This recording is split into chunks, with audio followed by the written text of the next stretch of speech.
سورہ احزاب۔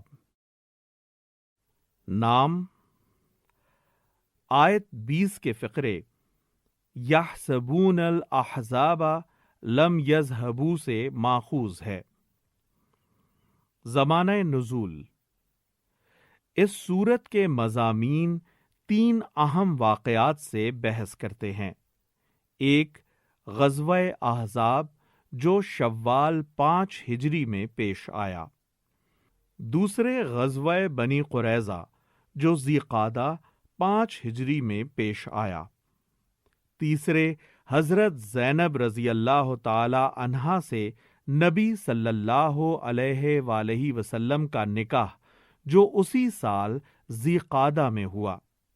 ان تاریخی واقعات سے سورت کا زمانہ نزول ٹھیک متعین ہو جاتا ہے۔ تاریخی پس منظر: جنگ احد شوال 3 ہجری میں نبی صلی اللہ علیہ وآلہ وسلم کے مقرر کیے ہوئے تیر اندازوں کی غلطی سے لشکر اسلام کو جو شکست نصیب ہو گئی تھی، اس کی وجہ سے مشرکین عرب، یہود اور منافقین کی ہمتیں بہت بڑھ گئی تھیں، اور انہیں امید بن چلی تھی کہ وہ اسلام اور مسلمانوں کا قلع قمع کرنے میں کامیاب ہو جائیں گے۔ ان بڑھتے ہوئے حوصلوں کا اندازہ ان واقعات سے ہو سکتا ہے جو احد کے بعد پہلے ہی سال میں پیش آئے۔ جنگ احد پر 2 مہینے سے زیادہ نہ گزرے تھے کہ نجد کے قبیلہ بنی اسد نے مدینہ طیبہ پر چھاپا مارنے کی تیاریاں کیں، اور نبی صلی اللہ علیہ وآلہ وسلم کو ان کی روک تھام کے لیے سریہ ابو سلمہ بھیجنا پڑا۔ حاشیہ 1: اصطلاح میں سریہ اس فوجی مہم کو کہتے ہیں جس میں نبی صلی اللہ علیہ وآلہ وسلم خود شریک نہ ہوئے تھے، اور غزوہ اس جنگ یا مہم کو کہتے ہیں جس میں حضور صلی اللہ علیہ وآلہ وسلم خود قیادت فرماتے تھے۔ پھر صفر 4 ہجری میں قبائل عزل اور قارہ نے حضور صلی اللہ علیہ وآلہ وسلم سے چند آدمی مانگے تاکہ وہ ان کے علاقے میں جا کر لوگوں کو دین اسلام کی تعلیم دیں۔ حضور صلی اللہ علیہ وآلہ وسلم نے 6 اصحاب کو ان کے ساتھ کر دیا، مگر رجی یعنی جدہ اور رابق کے درمیان پہنچ کر وہ لوگ قبیلہ حذیل کے کفار کو ان بے بس مبلغین پر چڑھا لائے۔ ان میں سے 4 کو قتل کر دیا، اور 2 صاحبوں حضرت خبیب بن عدی اور حضرت زید بن دسنہ کو لے جا کر مکہ معظمہ میں دشمنوں کے ہاتھ فروخت کر دیا۔ پھر اسی ماہ صفر میں بنی عامر کے ایک سردار کی درخواست پر حضور صلی اللہ علیہ وآلہ وسلم نے ایک اور تبلیغی وفد جو 40 یا بقول بعض 70 انصاری نوجوانوں پر مشتمل تھا، نجد کی طرف روانہ کیا، مگر ان کے ساتھ بھی غداری کی گئی، اور بنی سلیم کے قبائل اسیہ اور رغل اور زکوان نے بئر معونہ کے مقام پر اچانک نرغہ کر کے ان سب کو قتل کر دیا۔ اسی دوران میں مدینے کا یہودی قبیلہ بنی نذیر دلیر ہو کر مسلسل بدعہدیاں کرتا رہا، یہاں تک کہ ربیع الاول 4 ہجری میں اس نے خود نبی صلی اللہ علیہ وآلہ وسلم کو شہید کر دینے کی سازش تک کر ڈالی۔ پھر جمادی الاولیٰ 4 ہجری میں بنی غطفان کے 2 قبیلوں بنو ثعلبہ اور بنو مخارب نے مدینے پر حملے کی تیاریاں کیں، اور حضور صلی اللہ علیہ وآلہ وسلم کو خود ان کی روک تھام کے لیے جانا پڑا۔ اس طرح جنگ احد کی شکست سے جو ہوا اکھڑی تھی وہ مسلسل 7-8 مہینے تک اپنا رنگ دکھاتی رہی، لیکن وہ صرف محمد صلی اللہ علیہ وآلہ وسلم کا عزم و تدبر اور صحابہ کرام کا جذبہ فداکاری تھا جس نے تھوڑی مدت کے اندر ہی حالات کا رخ بدل کر رکھ دیا۔ عربوں کے معاشی مقاطع نے اہل مدینہ کے لیے جینا دشوار کر رکھا تھا۔ گرد و پیش کے تمام مشرق قبائل چیرہ دست ہو رہے تھے۔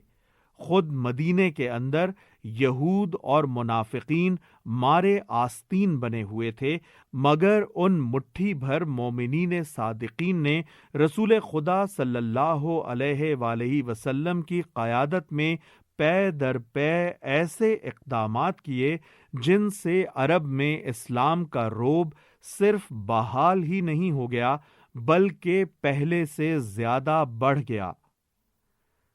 جنگ احزاب سے پہلے کے غزوات، ان میں اولین اقدام وہ تھا جو جنگ احد کے فوراً ہی بعد کیا گیا۔ جنگ کے ٹھیک دوسرے روز جبکہ بکثرت مسلمان زخمی تھے اور بہت سے گھروں میں عزیز ترین اقارب کی شہادت پر کوہرام برپا تھا اور رسول اللہ صلی اللہ علیہ وآلہ وسلم خود بھی زخمی اور حضرت حمزہ رضی اللہ تعالی عنہ کی شہادت پر دل فگار تھے، حضور صلی اللہ علیہ وآلہ وسلم نے اسلام کے فدائیوں کو پکارا کہ لشکر کفار کے تعاقب میں چلنا ہے تاکہ وہ کہیں راستے سے پلٹ کر پھر مدینے پر حملہ آور نہ ہو جائیں۔ حضور صلی اللہ علیہ وآلہ وسلم کا یہ اندازہ بالکل صحیح تھا کہ کفار قریش ہاتھ آئی ہوئی فتح کا کوئی فائدہ اٹھائے بغیر واپس تو چلے گئے ہیں، لیکن راستے میں جب کسی جگہ ٹھہریں گے تو اپنی اس حماقت پر نادم ہوں گے اور دوبارہ مدینے پر چڑھ آئیں گے۔ اس بنا پر آپ نے ان کے تعاقب کا فیصلہ کیا اور فوراً 630 جانثار آپ صلی اللہ علیہ وآلہ وسلم کے ساتھ چلنے کے لیے تیار ہو گئے۔ مکے کے راستے میں جب حمراء الاسد پہنچ کر آپ صلی اللہ علیہ وآلہ وسلم نے 3 روز تک پڑاؤ کیا تو ایک ہمدرد غیر مسلم کے ذریعے سے آپ کو معلوم ہو گیا کہ ابو سفیان اپنے 2978 آدمیوں کے ساتھ مدینے سے 36 میل دور الروحہ کے مقام پر ٹھہرا ہوا تھا، اور یہ لوگ فی الواقع اپنی غلطی کو محسوس کر کے پھر پلٹ آنا چاہتے تھے، لیکن یہ سن کر ان کی ہمت ٹوٹ گئی کہ رسول اللہ صلی اللہ علیہ وآلہ وسلم ایک لشکر لیے ہوئے ان کے تعاقب میں چلے آ رہے ہیں۔ اس کارروائی کا صرف یہی فائدہ نہیں ہوا کہ قریش کے بڑھے ہوئے حوصلے پست ہو گئے، بلکہ گرد و پیش کے دشمنوں کو بھی یہ معلوم ہو گیا کہ مسلمانوں کی قیادت ایک انتہائی بیدار مغز اور اولو العزم ہستی کر رہی ہے، اور مسلمان اس کے اشارے پر کٹ مرنے کے لیے ہر وقت تیار ہیں۔ مزید تفصیل کے لیے ملاحظہ ہو تفہیم القرآن جلد اول آل عمران دیباچہ حاشیہ 122۔ پھر جوں ہی بنی اسد نے مدینے پر چھاپا مارنے کی تیاریاں شروع کیں، حضور صلی اللہ علیہ وآلہ وسلم کے مخبروں نے بر وقت آپ کو ان کے ارادوں سے باخبر کر دیا۔ قبل اس کے کہ وہ چڑھ آتے، آپ نے حضرت ابو سلمہ ام المومنین حضرت ام سلمہ رضی اللہ تعالی عنہا کے پہلے شوہر کی قیادت میں 150 آدمیوں کا ایک لشکر ان کی سرکوبی کے لیے بھیج دیا۔ یہ فوج اچانک ان کے سر پر پہنچ گئی۔ بدحواسی کے عالم میں وہ اپنا سب کچھ چھوڑ کر بھاگ نکلے اور ان کا سارا مال و اسباب مسلمانوں کے ہاتھ آ گیا۔ اس کے بعد بنی نذیر کی باری آئی، جس روز انہوں نے نبی صلی اللہ علیہ وآلہ وسلم کو شہید کرنے کی سازش کی اور اس کا راز فاش ہوا۔ اسی روز آپ صلی اللہ علیہ وآلہ وسلم نے ان کو نوٹس دے دیا کہ 10 دن کے اندر مدینے سے نکل جاؤ۔ اس کے بعد تم میں سے جو یہاں پایا جائے گا قتل کر دیا جائے گا۔ منافقین مدینہ کے سردار عبداللہ بن ابی نے ان کو تڑی دی کہ ڈٹ جاؤ اور مدینہ چھوڑنے سے انکار کر دو، میں 2000 آدمیوں کے ساتھ تمہاری مدد کروں گا۔ بنی قریظہ تمہاری مدد کریں گے اور نجد سے بنی غطفان بھی تمہاری مدد کے لیے آئیں گے۔ ان باتوں میں آ کر انہوں نے حضور صلی اللہ علیہ وآلہ وسلم کو کہلا بھیجا کہ ہم اپنا علاقہ نہیں چھوڑیں گے، آپ سے جو کچھ ہو سکے کر لیجئے۔ حضور صلی اللہ علیہ وآلہ وسلم نے نوٹس کی میعاد ختم ہوتے ہی ان کا محاصرہ کر لیا اور ان کے حامیوں میں سے کسی کی یہ ہمت نہ پڑی کہ مدد کو آتا۔ آخر کار انہوں نے اس شرط پر ہتھیار ڈال دیے کہ ان میں سے ہر 3 آدمی ایک اونٹ پر جو کچھ لاد کر لے جا سکتے ہیں لے جائیں گے اور باقی سب کچھ مدینے ہی میں چھوڑ جائیں گے۔ اس طرح مضافات مدینہ کا وہ پورا محلہ جس میں بنی نذیر رہتے تھے، ان کے باغات اور سر و سامان سمیت مسلمانوں کے ہاتھ آ گیا، اور اس بد عہد قبیلے کے لوگ خیبر، وادی القرا اور شام میں تتر بتر ہو گئے۔ پھر آپ صلی اللہ علیہ وآلہ وسلم نے بنی غطفان کی طرف توجہ کی جو مدینے پر حملہ آور ہونے کے لیے پر تول رہے تھے۔ آپ 400 کا لشکر لے کر نکلے اور ذات الرقا کے مقام پر ان کو جا لیا۔ اس اچانک حملے نے ان کے حواس باختہ کر دیے اور کسی جنگ کے بغیر وہ اپنے گھر بار اور مال اسباب چھوڑ کر پہاڑوں میں منتشر ہو گئے۔ اس کے بعد شعبان 4 ہجری میں آپ ابو سفیان کے اس چیلنج کا جواب دینے کے لیے نکلے جو اس نے احد سے پلٹتے ہوئے دیا تھا۔ خاتمہ جنگ پر اس نے نبی صلی اللہ علیہ وآلہ وسلم اور مسلمانوں کی طرف رخ کر کے اعلان کیا تھا کہ آئندہ سال بدر کے مقام پر ہمارا تمہارا پھر مقابلہ ہوگا، اور حضور صلی اللہ علیہ وآلہ وسلم نے جواب میں ایک صحابی کے ذریعے سے یہ اعلان کرا دیا تھا کہ ٹھیک ہے، یہ بات ہمارے اور تمہارے درمیان طے ہو گئی۔ اس قرارداد کے مطابق طے شدہ وقت پر آپ 1500 اصحاب کو لے کر بدر کے مقام پر پہنچ گئے۔ ادھر سے ابو سفیان 2000 کا لشکر لے کر چلا، مگر مر الظہران موجودہ وادی فاطمہ سے آگے بڑھنے کی ہمت نہ کر سکا۔ حضور صلی اللہ علیہ وآلہ وسلم نے بدر میں 8 دن اس کا انتظار کیا، اور اس دوران مسلمان تجارت کر کے 1 درہم کے 2 درہم کماتے رہے۔ اس واقعے سے وہ دھاک جو احد میں اکھڑی تھی پہلے سے بھی زیادہ جم گئی۔ اس نے پورے عرب پر یہ بات کھول دی کہ اب تنہا قریش محمد صلی اللہ علیہ وآلہ وسلم کے مقابلے کی طاقت نہیں رکھتے۔ اس کی مزید تفصیل کے لیے ملاحظہ ہو تفہیم القرآن جلد اول آل عمران حاشیہ 124۔ اس دھاک میں ایک اور واقعے نے مزید اضافہ کیا۔ عرب اور شام کی سرحد پر دومت الجندل موجودہ الجوف ایک اہم مقام تھا جہاں سے عراق اور مصر اور شام کے درمیان عرب کے تجارتی قافلے گزرتے تھے۔ اس مقام کے لوگ قافلوں کو تنگ کرتے اور اکثر لوٹ لیتے تھے۔ نبی صلی اللہ علیہ وآلہ وسلم ربیع الاول 5 ہجری میں 1000 کا لشکر لے کر ان کی تادیب کے لیے خود تشریف لے گئے۔ وہ آپ کے مقابلے کی ہمت نہ کر سکے اور بستی چھوڑ کر بھاگ نکلے۔ اس سے پورے شمالی عرب پر اسلام کی ہیبت بیٹھ گئی، اور قبائل نے یہ سمجھ لیا کہ مدینے میں جو زبردست طاقت پیدا ہوئی ہے اس کا مقابلہ اب 1-2 قبیلوں کے بس کا کام نہیں ہے۔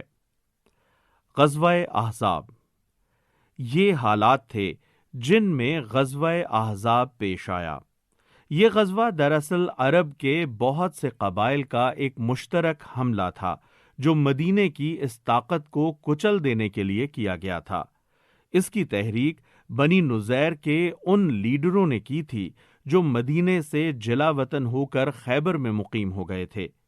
انہوں نے دورہ کر کے قریش اور غطفان اور حذیل اور دوسرے بہت سے قبائل کو اس بات پر آمادہ کیا کہ سب مل کر بہت بڑی جمعیت کے ساتھ مدینے پر ٹوٹ پڑیں۔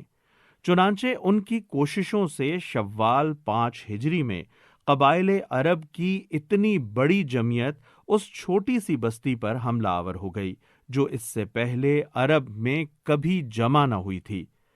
اس میں شمال کی طرف سے بنی نذیر اور بنی قینقاع کے وہ یہودی آئے جو مدینے سے جلا وطن ہو کر خیبر اور وادی القریٰ میں آباد ہوئے تھے۔ مشرق کی طرف سے غطفان کے قبائل بنو سلیم، فرازہ، مرہ، اشجع، سعد اور اسد وغیرہ نے پیش قدمی کی، اور جنوب کی طرف سے قریش اپنے حلیفوں کی ایک بھاری جمعیت لے کر آگے بڑھے۔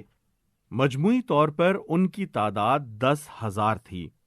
یہ حملہ اگر اچانک ہوتا تو سخت تباہ کن ہوتا، لیکن نبی صلی اللہ علیہ وآلہ وسلم مدینہ طیبہ میں بے خبر بیٹھے ہوئے نہ تھے، بلکہ آپ کے خبر رساں اور تحریک اسلامی کے ہمدرد اور متاثرین جو تمام قبائل میں موجود تھے، آپ کو دشمنوں کی نقل و حرکت سے برابر مطلع کرتے رہتے تھے۔ حاشیہ 1، یہ قوم پرست جتھوں کے مقابلے میں ایک نظریاتی تحریک کی فوقیت کا ایک اہم سبب ہوتا ہے۔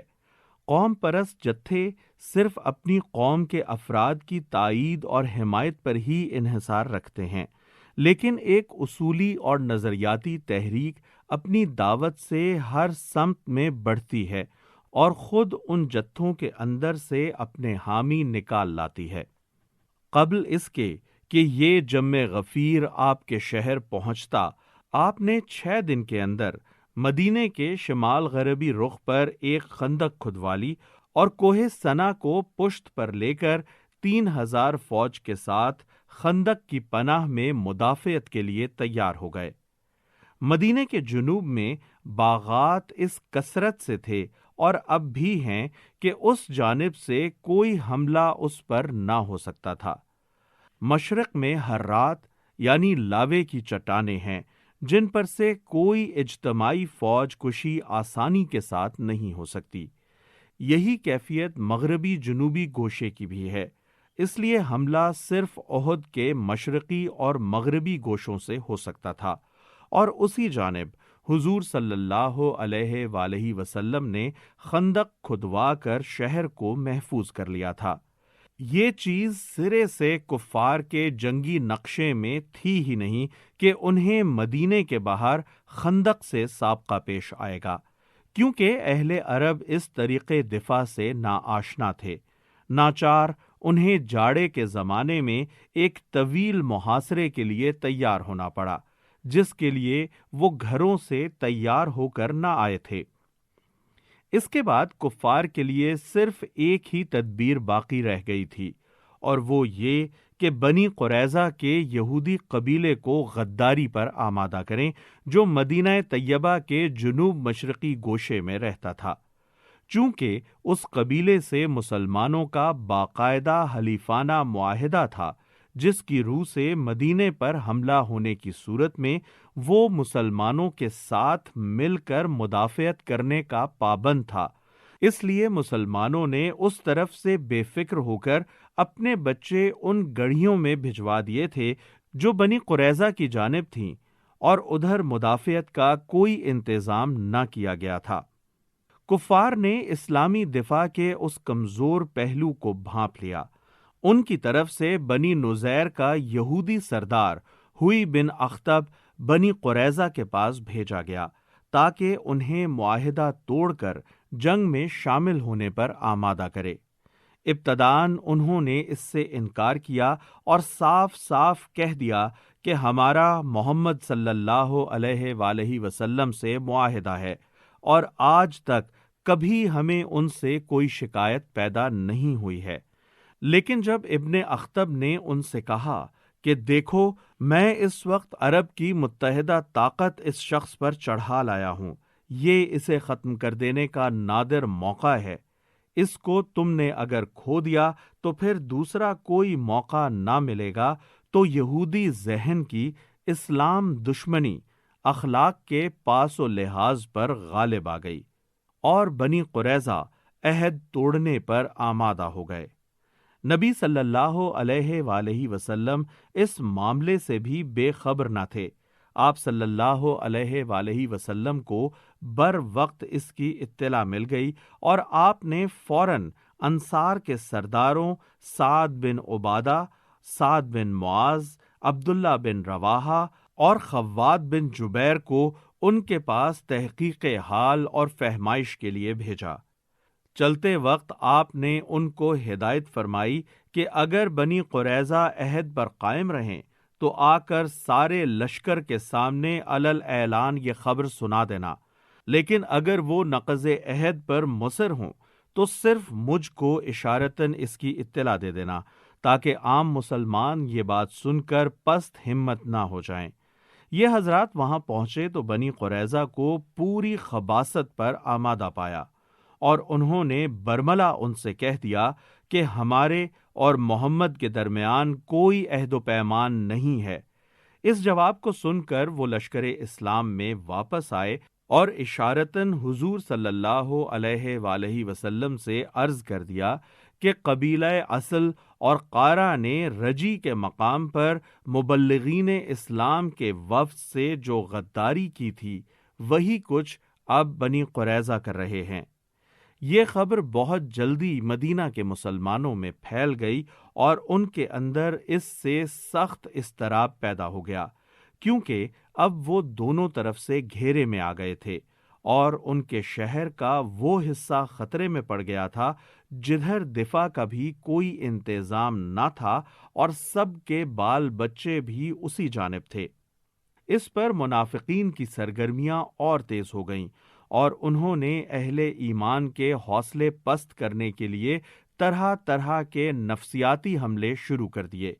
کسی نے کہا کہ ہم سے وعدے تو قیصر و کسریٰ کے ملک فتح ہو جانے کے کیے جا رہے تھے، اور حال یہ ہے کہ ہم رفع حاجت کے لیے بھی باہر نہیں نکل سکتے۔ کسی نے یہ کہہ کر خندق کے محاذ سے رخصت مانگی کہ اب تو ہمارے گھر ہی خطرے میں پڑ گئے ہیں، ہمیں جا کر ان کی حفاظت کرنی ہے۔ کسی نے یہاں تک خفیہ پروپیگنڈا شروع کر دیا کہ حملہ آوروں سے اپنا معاملہ درست کر لو اور محمد کو ان کے حوالے کر دو۔ یہ ایسی شدید آزمائش کا وقت تھا جس میں ہر اس شخص کا پردہ فاش ہو گیا جس کے دل میں ذرا برابر بھی نفاق موجود تھا۔ صرف صادق اور مخلص اہل ایمان ہی تھے جو اس کڑے وقت میں بھی فداکاری کے عزم پر ثابت قدم رہے۔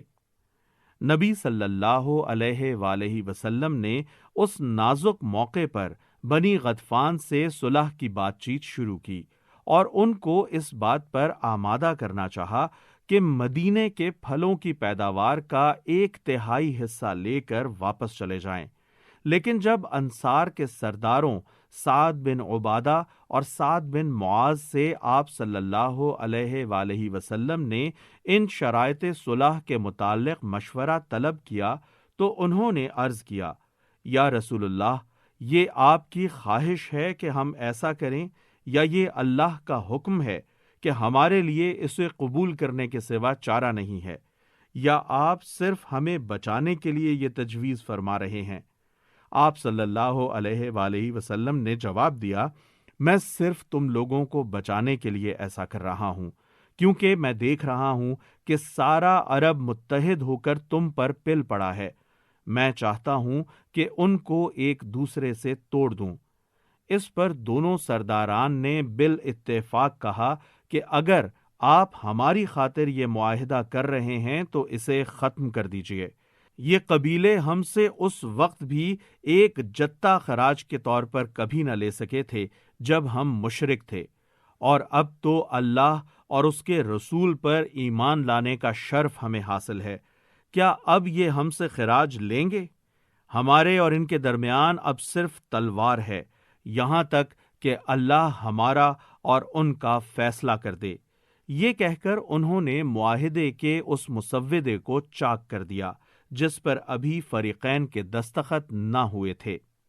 اسی دوران میں قبیلہ غطفان کی شاخ اشجع کے ایک صاحب نعیم بن مسعود مسلمان ہو کر حضور صلی اللہ علیہ وآلہ وسلم کے پاس حاضر ہوئے اور عرض کیا کہ ابھی تک کسی کو بھی میرے قبول اسلام کا علم نہیں ہے، آپ مجھ سے اس وقت جو خدمت لینا چاہیں میں اسے انجام دے سکتا ہوں۔ حضور صلی اللہ علیہ وآلہ وسلم نے فرمایا، تم جا کر دشمنوں میں پھوٹ ڈالنے کی کوئی تدبیر کرو۔ حاشیہ 1، اسی موقع پر حضور صلی اللہ علیہ وآلہ وسلم نے فرمایا تھا، جنگ میں دھوکہ دینا جائز ہے۔ چنانچہ وہ پہلے بنی قریظہ کے پاس گئے جن سے ان کا بہت میل جول تھا، اور ان سے کہا کہ قریش اور غطفان تو محاصرے سے تنگ آ کر واپس بھی جا سکتے ہیں، ان کا کچھ نہ بگڑے گا، مگر تمہیں مسلمانوں کے ساتھ اسی جگہ رہنا ہے، وہ لوگ اگر چلے گئے تو تمہارا کیا بنے گا؟ میری رائے یہ ہے کہ تم اس وقت تک جنگ میں حصہ نہ لو جب تک ان باہر سے آئے ہوئے قبائل کے چند نمایاں آدمی تمہارے پاس یرغمال کے طور پر نہ بھیج دیے جائیں۔ یہ بات بنی قریظہ کے دل میں اتر گئی اور انہوں نے متحدہ محاذ کے قبائل سے یرغمال طلب کرنے کا فیصلہ کر لیا۔ پھر یہ صاحب قریش اور غطفان کے سرداروں کے پاس گئے اور ان سے کہا کہ بنی قریظہ کچھ ڈھیلے پڑتے نظر آ رہے ہیں، بعید نہیں کہ وہ تم سے یرغمال کے طور پر کچھ آدمی مانگیں اور انہیں محمد کے حوالے کر کے اپنا معاملہ صاف کر لیں، اس لیے ذرا ان کے ساتھ ہوشیاری سے معاملہ کرنا۔ اس سے متحدہ محاذ کے لیڈر بنی قریظہ کی طرف سے کھٹک گئے اور انہوں نے قرظی سرداروں کو پیغام بھیجا کہ اس طویل محاصرے سے اب ہم تنگ آ گئے ہیں، اب ایک فیصلہ کن لڑائی ہو جانی چاہیے، کل تم ادھر سے حملہ کرو اور ہم ادھر سے یکبارگی مسلمانوں پر ٹوٹ پڑتے ہیں۔ بنی قریظہ نے جواب میں کہلا بھیجا کہ آپ لوگ جب تک اپنے چند نمایاں آدمی یرغمال کے طور پر ہمارے حوالے نہ کر دیں ہم جنگ کا خطرہ مول نہیں لے سکتے۔ اس جواب سے متحدہ محاذ کے لیڈروں کو یقین آ گیا کہ نعیم کی بات سچی تھی، انہوں نے یرغمال دینے سے انکار کر دیا، اور اس سے بنی قریظہ نے سمجھ لیا کہ نعیم نے ہم کو ٹھیک مشورہ دیا تھا۔ اس طرح یہ جنگی چال بہت کامیاب رہی اور اس نے دشمنوں کے کیمپ میں پھوٹ ڈال دی۔ اب محاصرہ 25 دن سے زیادہ طویل ہو چکا تھا، سردی کا زمانہ تھا، اتنے بڑے لشکر کے لیے پانی اور غذا اور چارے کی فراہمی بھی مشکل سے مشکل تر ہوتی جا رہی تھی، اور پھوٹ پڑ جانے سے بھی محاصرین کے حوصلے پست ہو چکے تھے۔ اس حالت میں یکا یک ایک رات سخت آندھی آئی جس میں سردی اور کڑک اور چمک تھی، اور اتنا اندھیرا تھا کہ ہاتھ کو ہاتھ نہ سجھائی دیتا تھا۔ آندھی کے زور سے دشمنوں کے خیمے الٹ گئے اور ان کے اندر شدید افراتفری برپا ہو گئی۔ قدرت خداوندی کا یہ کاری وار وہ سہ نہ سکے، راتوں رات ہر ایک نے اپنے گھر کی راہ لی، اور صبح جب مسلمان اٹھے تو میدان میں ایک دشمن بھی موجود نہ تھا۔ نبی صلی اللہ علیہ وآلہ وسلم نے میدان کو دشمنوں سے خالی دیکھ کر فوراً ارشاد فرمایا، اب قریش کے لوگ تم پر کبھی چڑھائی نہ کر سکیں گے، اب تم ان پر چڑھائی کرو گے۔ یہ حالات کا بالکل صحیح اندازہ تھا۔ قریش ہی نہیں، سارے دشمن قبائل متحد ہو کر اسلام کے خلاف اپنا آخری داؤں چل چکے تھے۔ اس میں ہار جانے کے بعد اب ان میں یہ ہمت ہی باقی نہ رہی تھی کہ مدینے پر حملہ آور ہونے کی جرت کر سکتے۔ اب حملے کی قوت دشمنوں سے مسلمانوں کی طرف منتقل ہو چکی تھی۔ غزوہ بنی قریظہ۔ خندق سے پلٹ کر جب حضور صلی اللہ علیہ وآلہ وسلم گھر پہنچے تو ظہر کے وقت جبرائیل علیہ السلام نے آ کر حکم سنایا کہ ابھی ہتھیار نہ کھولے جائیں، بنی قریظہ کا معاملہ باقی ہے، ان سے بھی اسی وقت نمٹ لینا چاہیے۔ یہ حکم پاتے ہی حضور صلی اللہ علیہ وآلہ وسلم نے فوراً اعلان فرمایا کہ جو کوئی سمع و طاعت پر قائم ہو وہ عصر کی نماز اس وقت تک نہ پڑھے جب تک دیار بنی قریظہ پر نہ پہنچ جائے۔ اس اعلان کے ساتھ ہی آپ صلی اللہ علیہ وآلہ وسلم نے حضرت علی رضی اللہ تعالی عنہ کو ایک دستے کے ساتھ مقدمۃ الجیش کے طور پر بنی قریظہ کی طرف روانہ کر دیا۔ وہ جب وہاں پہنچے تو یہودیوں نے کوٹھوں پر چڑھ کر نبی صلی اللہ علیہ وآلہ وسلم اور مسلمانوں پر گالیوں کی بوچھاڑ کر دی، لیکن یہ بد زبانی ان کو اس جرم عظیم کے خمیازے سے کیسے بچا سکتی تھی کہ انہوں نے عین لڑائی کے وقت معاہدہ توڑ ڈالا اور حملہ آوروں سے مل کر مدینے کی پوری آبادی کو ہلاکت کے خطرے میں مبتلا کر دیا۔ حضرت علی رضی اللہ تعالی عنہ کے دستے کو دیکھ کر وہ سمجھے تھے کہ یہ محض دھمکانے آئے ہیں، لیکن جب حضور صلی اللہ علیہ وآلہ وسلم کی قیادت میں پورا اسلامی لشکر وہاں پہنچ گیا اور ان کی بستی کا محاصرہ کر لیا گیا تو ان کے ہاتھوں کے طوطے اڑ گئے۔ محاصرے کی شدت کو وہ 2-3 ہفتوں سے زیادہ برداشت نہ کر سکے اور آخر کار انہوں نے اس شرط پر اپنے آپ کو نبی صلی اللہ علیہ وآلہ وسلم کے حوالے کر دیا کہ قبیلہ اوس کے سردار حضرت سعد بن معاذ رضی اللہ تعالی عنہ ان کے حق میں جو فیصلہ بھی کر دیں گے اسے فریقین مان لیں گے۔ انہوں نے حضرت سعد کو اس امید پر حکم بنایا تھا کہ زمانہ جاہلیت میں اوس اور بنی قریظہ کے درمیان جو حلیفانہ تعلقات مدتوں سے چلے آ رہے تھے وہ ان کا لحاظ کریں گے اور انہیں بھی اسی طرح مدینے سے نکل جانے دیں گے جس طرح پہلے بنی قینقاع اور بنی نذیر کو نکل جانے دیا گیا تھا۔ خود قبیلہ اوس کے لوگ بھی حضرت سعد رضی اللہ تعالی عنہ سے تقاضا کر رہے تھے کہ اپنے حلیفوں کے ساتھ نرمی برتیں، لیکن حضرت سعد رضی اللہ تعالی عنہ ابھی دیکھ چکے تھے کہ پہلے جن 2 یہودی قبیلوں کو مدینے سے نکل جانے کا موقع دیا گیا تھا وہ کس طرح سارے گرد و پیش کے قبائل کو بھڑکا کر مدینے پر 10-12 ہزار کا لشکر چڑھا لائے تھے، اور یہ معاملہ بھی ان کے سامنے تھا کہ اس آخری یہودی قبیلے نے عین بیرونی حملے کے موقع پر بد عہدی کر کے اہل مدینہ کو تباہ کر دینے کا کیا سامان کیا تھا۔ اس لیے انہوں نے فیصلہ دیا کہ بنی قریظہ کے تمام مرد قتل کر دیے جائیں، عورتوں اور بچوں کو غلام بنا لیا جائے اور ان کی تمام املاک مسلمانوں میں تقسیم کر دی جائیں۔ اس فیصلے پر عمل کیا گیا اور بنی قریظہ کی گڑھیوں میں مسلمان داخل ہوئے تو انہیں پتہ چلا کہ جنگ احزاب میں حصہ لینے کے لیے ان غداروں نے 1500 تلواریں، 300 زرہیں، 2000 نیزے اور 1500 ڈھالیں فراہم کی تھیں۔ اگر اللہ کی تائید مسلمانوں کے شامل حال نہ ہوتی تو یہ سارا جنگی سامان عین اس وقت مدینے پر عقب سے حملہ کرنے کے لیے استعمال ہوتا جبکہ مشرکین یکبارگی خندق پار کر کے ٹوٹ پڑنے کی تیاریاں کر رہے تھے۔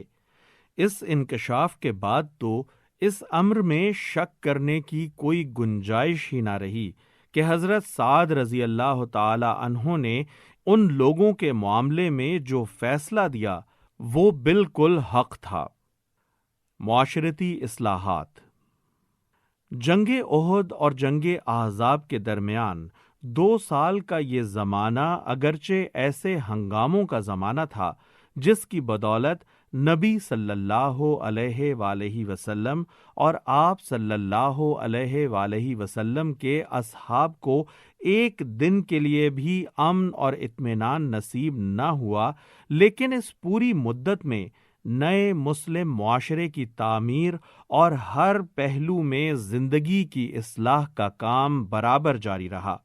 یہی زمانہ تھا جس میں مسلمانوں کے قوانین نکاح اور طلاق قریب مکمل ہو گئے، وراثت کا قانون بنا، شراب اور جوئے کو حرام کیا گیا اور معیشت اور معاشرت کے دوسرے بہت سے پہلوؤں میں نئے ضابطے نافذ کیے گئے۔ اس سلسلے کا ایک اہم مسئلہ جو اصلاح کا تقاضا کر رہا تھا، تبنیت یعنی گود لینے یا بیٹا بنانے کا مسئلہ تھا۔ عرب کے لوگ جس بچے کو متنبع بنا لیتے تھے وہ بالکل ان کی حقیقی اولاد کی طرح سمجھا جاتا تھا، اسے وراثت ملتی تھی، اس سے منہ بولی ماں اور منہ بولی بہنیں وہی معاملہ رکھتی تھیں جو حقیقی بیٹے اور بھائی سے رکھا جاتا ہے۔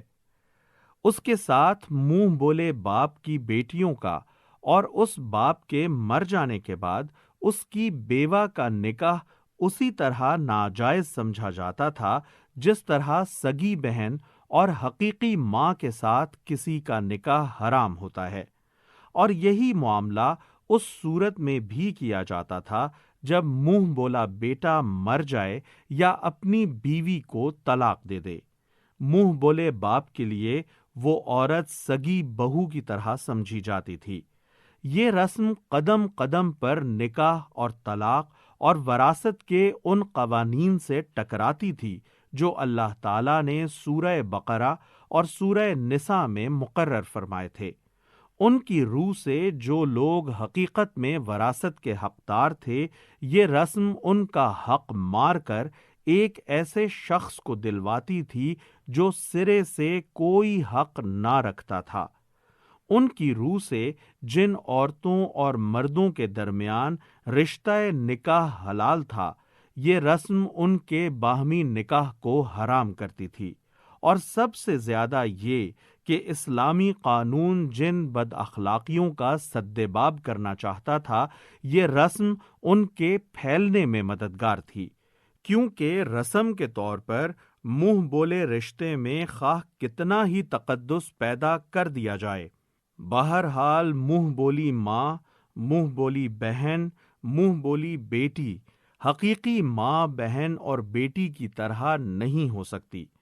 ان مصنوعی رشتوں کے رسمی تقدس پر بھروسہ کر کے مردوں اور عورتوں کے درمیان جب حقیقی رشتہ داروں کا سا اختلاط ہو تو وہ برے نتائج پیدا کیے بغیر نہیں رہ سکتا۔ ان وجوہ سے اسلامی قانون نکاح اور طلاق، قانون وراثت اور قانون حرمت زنا کا یہ تقاضا تھا کہ متنبع کو حقیقی اولاد کی طرح سمجھنے کے تخیل کا قطعی استیصال کر دیا جائے، لیکن یہ تخیل محض ایک قانونی حکم کے طور پر اتنی سی بات کہہ دینے سے ختم نہیں ہو سکتا تھا کہ منہ بولا رشتہ کوئی حقیقی رشتہ نہیں ہے۔ صدیوں کے جمے ہوئے تعصبات اور اوہام محض اقوال سے نہیں بدل جاتے۔ حکمن لوگ اس بات کو مان بھی لیتے کہ یہ رشتے حقیقی رشتے نہیں ہیں، پھر بھی منہ بولی ماں اور منہ بولے بیٹے کے درمیان، منہ بولے بھائی اور بہن کے درمیان، منہ بولے باپ اور بیٹی کے درمیان، منہ بولے خسر اور بہو کے درمیان نکاح کو لوگ مکروہ ہی سمجھتے رہتے، نیز ان کے درمیان اختلاط بھی کچھ نہ کچھ باقی رہ جاتا۔ اس لیے ناگزیر تھا کہ یہ رسم عملاً توڑ دی جائے، اور خود رسول اللہ صلی اللہ علیہ وآلہ وسلم بنفس نفیس اس کو توڑیں، کیونکہ جو کام حضور صلی اللہ علیہ وآلہ وسلم نے خود کیا ہو اور اللہ کے حکم سے کیا ہو، اس کے متعلق کسی مسلمان کے ذہن میں کراہت کا تصور باقی نہ رہ سکتا تھا۔ اسی بنا پر جنگ احزاب سے کچھ پہلے نبی صلی اللہ علیہ وآلہ وسلم کو اللہ تعالی کی طرف سے اشارہ کیا گیا کہ آپ اپنے منہ بولے بیٹے زید بن حارثہ رضی اللہ تعالی عنہ کی مطلقہ بیوی سے خود نکاح کر لیں، اور اس حکم کی تعمیل آپ نے محاصرہ بنی قریظہ کے زمانے میں فرمائی۔ غالباً تاخیر کی وجہ یہ تھی کہ عدت ختم ہونے کا انتظار تھا، اور اسی دوران میں جنگی مصروفیات پیش آ گئی تھیں۔ نکاح زینب رضی اللہ تعالی عنہا پر پروپیگنڈے کا طوفان۔ یہ کام ہونا تھا کہ حضور صلی اللہ علیہ وآلہ وسلم کے خلاف پروپیگنڈے کا ایک طوفان یک لخت اٹھ کھڑا ہوا۔ مشرکین اور منافقین اور یہود سب آپ کی پے در پے کامیابیوں سے جلے بیٹھے تھے، احد کے بعد احزاب اور بنی قریظہ تک 2 سال کی مدت میں جس طرح وہ زک پر زک اٹھاتے چلے گئے تھے، اس کی وجہ سے ان کے دلوں میں آگ لگی ہوئی تھی۔ وہ اس بات سے بھی مایوس ہو چکے تھے کہ اب وہ کھلے میدان میں لڑ کر کبھی آپ کو زیر کر سکیں گے۔ اس لیے انہوں نے اس نکاح کے معاملے کو اپنے لیے ایک خداداد موقع سمجھا اور خیال کیا کہ اب ہم محمد صلی اللہ علیہ وآلہ وسلم کی اس اخلاقی برتری کو ختم کر سکیں گے جو ان کی طاقت اور ان کی کامیابیوں کا اصل راز ہے۔ چنانچہ یہ افسانے تراشے گئے کہ معاذ اللہ محمد بہو کو دیکھ کر عاشق ہو گئے تھے، بیٹے کو اس تعلق خاطر کا علم ہو گیا، اس نے بیوی کو طلاق دے دی اور باپ نے اس کے بعد بہو سے بیاہ رچا لیا۔ حالانکہ یہ بات صریحاً لغو تھی۔ حضرت زینب رضی اللہ تعالی عنہا حضور صلی اللہ علیہ وآلہ وسلم کی پھپھی زاد بہن تھیں۔ بچپن سے جوانی تک ان کی ساری عمر آپ کے سامنے گزری تھی۔ کسی وقت ان کو دیکھ کر عاشق ہو جانے کا سوال ہی کہاں پیدا ہوتا تھا۔ پھر آپ نے خود اصرار کر کے حضرت زید رضی اللہ تعالی عنہ سے ان کا نکاح کرایا تھا۔ ان کا سارا خاندان اس پر راضی نہ تھا کہ قریش کے اتنے اونچے گھرانے کی لڑکی ایک آزاد کردہ غلام سے بیاہی جائے۔ خود حضرت زینب رضی اللہ تعالی عنہا بھی اس رشتے سے ناخوش تھیں، مگر حضور صلی اللہ علیہ وآلہ وسلم کے حکم سے سب مجبور ہو گئے اور حضرت زید رضی اللہ تعالی عنہ کے ساتھ ان کی شادی کر کے عرب میں اس امر کی پہلی مثال پیش کر دی گئی کہ اسلام ایک آزاد کردہ غلام کو اٹھا کر شرفائے قریش کے برابر لے آیا ہے۔ اگر فی الواقع حضور صلی اللہ علیہ وآلہ وسلم کا کوئی میلان حضرت زینب رضی اللہ تعالی عنہا کی جانب ہوتا تو زید بن حارثہ سے ان کا نکاح کرنے کی ضرورت ہی کیا تھی؟ آپ خود ان سے نکاح کر سکتے تھے، لیکن بے حیا مخالفین نے ان سارے حقائق کے موجود ہوتے یہ عشق کے افسانے تصنیف کیے، خوب نمک مرچ لگا لگا کر ان کو پھیلایا اور اس پروپیگنڈے کا سور اس زور سے پھونکا کہ خود مسلمانوں کے اندر بھی ان کی گھڑی ہوئی روایات پھیل گئیں۔ پردے کے ابتدائی احکام۔ یہ بات کہ دشمنوں کے تصنیف کیے ہوئے یہ افسانے مسلمانوں کی زبانوں پر چڑھنے سے بھی نہ رکے، اس امر کی کھلی ہوئی علامت تھی کہ معاشرے میں شہوانیت کا عنصر حد اعتدال سے بڑھا ہوا تھا۔ یہ خرابی اگر موجود نہ ہوتی تو ممکن نہ تھا کہ ذہن ایسی پاک ہستی کے متعلق ایسے بے سروپا اور اس قدر گھناؤنے افسانوں کی طرف ادنا التفات بھی کرتے، کجا کہ زبانیں ان کو دہرانے لگتیں۔ یہ ٹھیک موقع تھا جب کہ اسلامی معاشرے میں ان اصلاحی احکام کے نفاذ کی ابتدا کی گئی جو حجاب یعنی پردے کے عنوان سے بیان کیے جاتے ہیں۔ ان اصلاحات کا آغاز اس سورت سے کیا گیا اور ان کی تکمیل 1 سال بعد سورہ نور میں کی گئی، جبکہ حضرت عائشہ رضی اللہ تعالی عنہا پر بہتان کا فتنہ کھڑا ہوا۔ مزید تفصیل کے لیے ملاحظہ ہو تفسیر سورہ نور دیباچہ۔ حضور صلی اللہ علیہ وآلہ وسلم کی خانگی زندگی کے معاملات۔ اس زمانے میں 2 مسئلے اور بھی توجہ طلب تھے۔ اگرچہ بظاہر ان کا تعلق نبی صلی اللہ علیہ وآلہ وسلم کی خانگی زندگی سے تھا، مگر جو ذات اپنی جان خدا کے دین کو پروان چڑھانے کے لیے کھپا رہی تھی اور ہمتاً اس کار عظیم میں منہمک تھی، اس کے لیے خانگی زندگی کا سکون فراہم کرنا اور اس کو پریشانیوں سے بچانا اور اس کو لوگوں کے شکوک و شبہات سے محفوظ رکھنا بھی خود دین ہی کے مفاد کے لیے ضروری تھا۔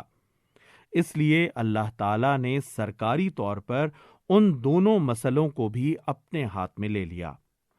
پہلا مسئلہ یہ تھا کہ نبی صلی اللہ علیہ وآلہ وسلم اس وقت مالی حیثیت سے انتہائی تنگ حال تھے۔ ابتدائی 4 سال تک تو آپ صلی اللہ علیہ وآلہ وسلم کا کوئی ذریعہ آمدنی تھا ہی نہیں۔ 4 ہجری میں بنی نذیر کی جلا وطنی کے بعد ان کی متروکہ زمینوں کا ایک حصہ اللہ تعالیٰ کے حکم سے آپ کی ضروریات کے لیے مخصوص کر دیا گیا، مگر وہ آپ کے کنبے کے لیے کافی نہ تھا۔ ادھر منصب رسالت کے فرائض اتنے بھاری تھے کہ وہ آپ صلی اللہ علیہ وآلہ وسلم کے جسم اور دل و دماغ کی ساری طاقتیں اور آپ کے اوقات کا ایک ایک لمحہ سونتے ڈال رہے تھے، اور آپ اپنی معاش کے لیے ذرہ برابر بھی کوئی فکر یا کوشش نہ کر سکتے تھے۔ ان حالات میں جب آپ کی ازواج مطہرات خرچ کی تنگی کے باعث آپ کے سکون طبع میں خلل انداز ہوتی تھیں، تو اس سے آپ کے ذہن پر دوہرا بار پڑ جاتا تھا۔ دوسرا مسئلہ یہ تھا کہ حضرت زینب رضی اللہ تعالی عنہا کے ساتھ نکاح کرنے سے پہلے آپ کی 4 بیویاں موجود تھیں: حضرت سودا، حضرت عائشہ، حضرت حفصہ اور حضرت ام سلمہ۔ ام المومنین حضرت زینب آپ کی 5ویں بیوی تھیں۔ اس پر مخالفین نے یہ اعتراض اٹھایا اور مسلمانوں کے دلوں میں بھی اس سے شبہات ابھرنے لگے کہ دوسروں کے لیے تو بیک وقت 4 سے زائد بیویاں رکھنا ممنوع ٹھہرا دیا گیا ہے، مگر خود نبی صلی اللہ علیہ وآلہ وسلم نے یہ 5ویں بیوی کیسے کر لی؟ موضوع اور مباحث یہ مسائل تھے جو سورہ احزاب کے نزول کے زمانے میں پیش آئے تھے، اور انہی پر اس سورت میں کلام فرمایا گیا ہے۔ اس کے مضامین پر غور کرنے اور پس منظر کو نگاہ میں رکھنے سے صاف معلوم ہوتا ہے کہ یہ پوری سورت ایک خطبہ نہیں ہے جو بیک وقت نازل ہوا ہو، بلکہ یہ متعدد احکام، فرامین اور خطبات پر مشتمل ہے جو اس زمانے کے اہم واقعات کے سلسلے میں یکے بعد دیگرے نازل ہوئے اور پھر یکجا جمع کر کے ایک سورت کی شکل میں مرتب کر دیے گئے۔ اس کے حسب ذیل اجزاء صاف طور پر ممیز نظر آتے ہیں۔ 1. پہلا رکوع غزوہ احزاب سے کچھ پہلے کا نازل شدہ معلوم ہوتا ہے۔ تاریخی پس منظر کو نگاہ میں رکھ کر دیکھا جائے تو اس رکوع کو پڑھتے ہوئے صاف محسوس ہوتا ہے کہ اس کے نزول کے وقت حضرت زید حضرت زینب کو طلاق دے چکے تھے۔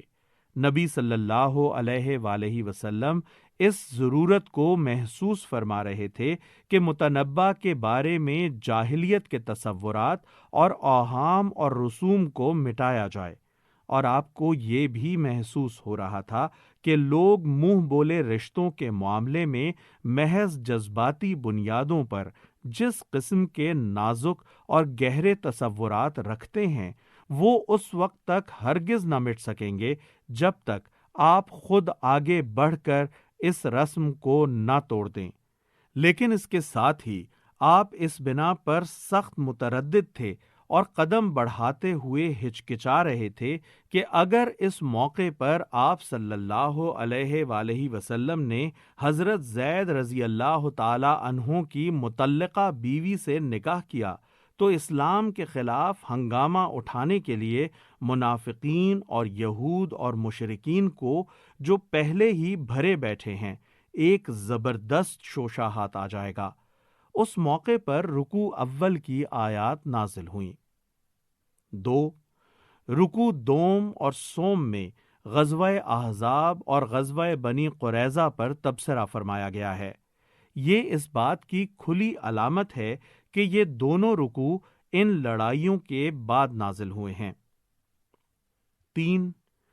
چوتھے رکوع کے آغاز سے آیت 35 تک کی تقریر 2 مضامین پر مشتمل ہے۔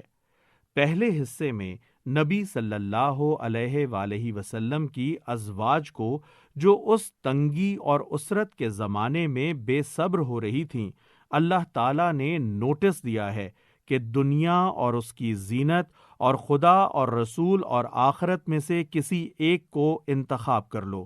اگر تمہیں پہلی چیز مطلوب ہے تو صاف کہہ دو، تمہیں ایک دن کے لیے بھی اس تنگی میں مبتلا نہ رکھا جائے گا، بلکہ بخوشی رخصت کر دیا جائے گا۔ اور اگر دوسری چیز پسند ہے تو صبر کے ساتھ اللہ اور اس کے رسول کا ساتھ دو۔ دوسرے حصے میں اس معاشرتی اصلاح کی طرف پہلا قدم اٹھایا گیا جس کی ضرورت اسلام کے سانچے میں ڈھلے ہوئے ذہن اب خود محسوس کرنے لگے تھے۔ اس سلسلے میں اصلاح کی ابتدا نبی صلی اللہ علیہ وآلہ وسلم کے گھر سے کرتے ہوئے ازواج مطہرات کو حکم دیا گیا کہ تبرج جاہلیت سے پرہیز کریں، وقار کے ساتھ اپنے گھروں میں بیٹھیں اور غیر مردوں کے ساتھ بات چیت کرنے میں سخت احتیاط ملحوظ رکھیں۔ یہ پردے کے احکام کا آغاز تھا۔ 4 آیت 36 سے 48 تک کا مضمون حضرت زینب رضی اللہ تعالی عنہا کے ساتھ حضور صلی اللہ علیہ وآلہ وسلم کے نکاح کے سلسلے میں ہے۔ اس میں ان تمام اعتراضات کا جواب دیا گیا ہے جو مخالفین کی طرف سے اس نکاح پر کیے جا رہے تھے۔ ان تمام شبہات کو رفع کیا گیا ہے جو مسلمانوں کے دلوں میں ڈالنے کی کوشش کی جا رہی تھی۔ مسلمانوں کو بتایا گیا ہے کہ حضور صلی اللہ علیہ وآلہ وسلم کا مرتبہ اور مقام کیا ہے، اور خود حضور صلی اللہ علیہ وآلہ وسلم کو کفار و منافقین کے جھوٹے پروپیگنڈے پر صبر کی تلقین فرمائی گئی ہے۔ 5 آیت 49 میں طلاق کے قانون کی ایک دفعہ بیان ہوئی ہے۔ یہ ایک منفرد آیت ہے جو غالباً انہی واقعات کے سلسلے میں کسی موقع پر نازل ہوئی تھی۔ 6 آیت 50 سے 52 میں نبی صلی اللہ علیہ وآلہ وسلم کے لیے نکاح کا خاص ضابطہ بیان کیا گیا ہے۔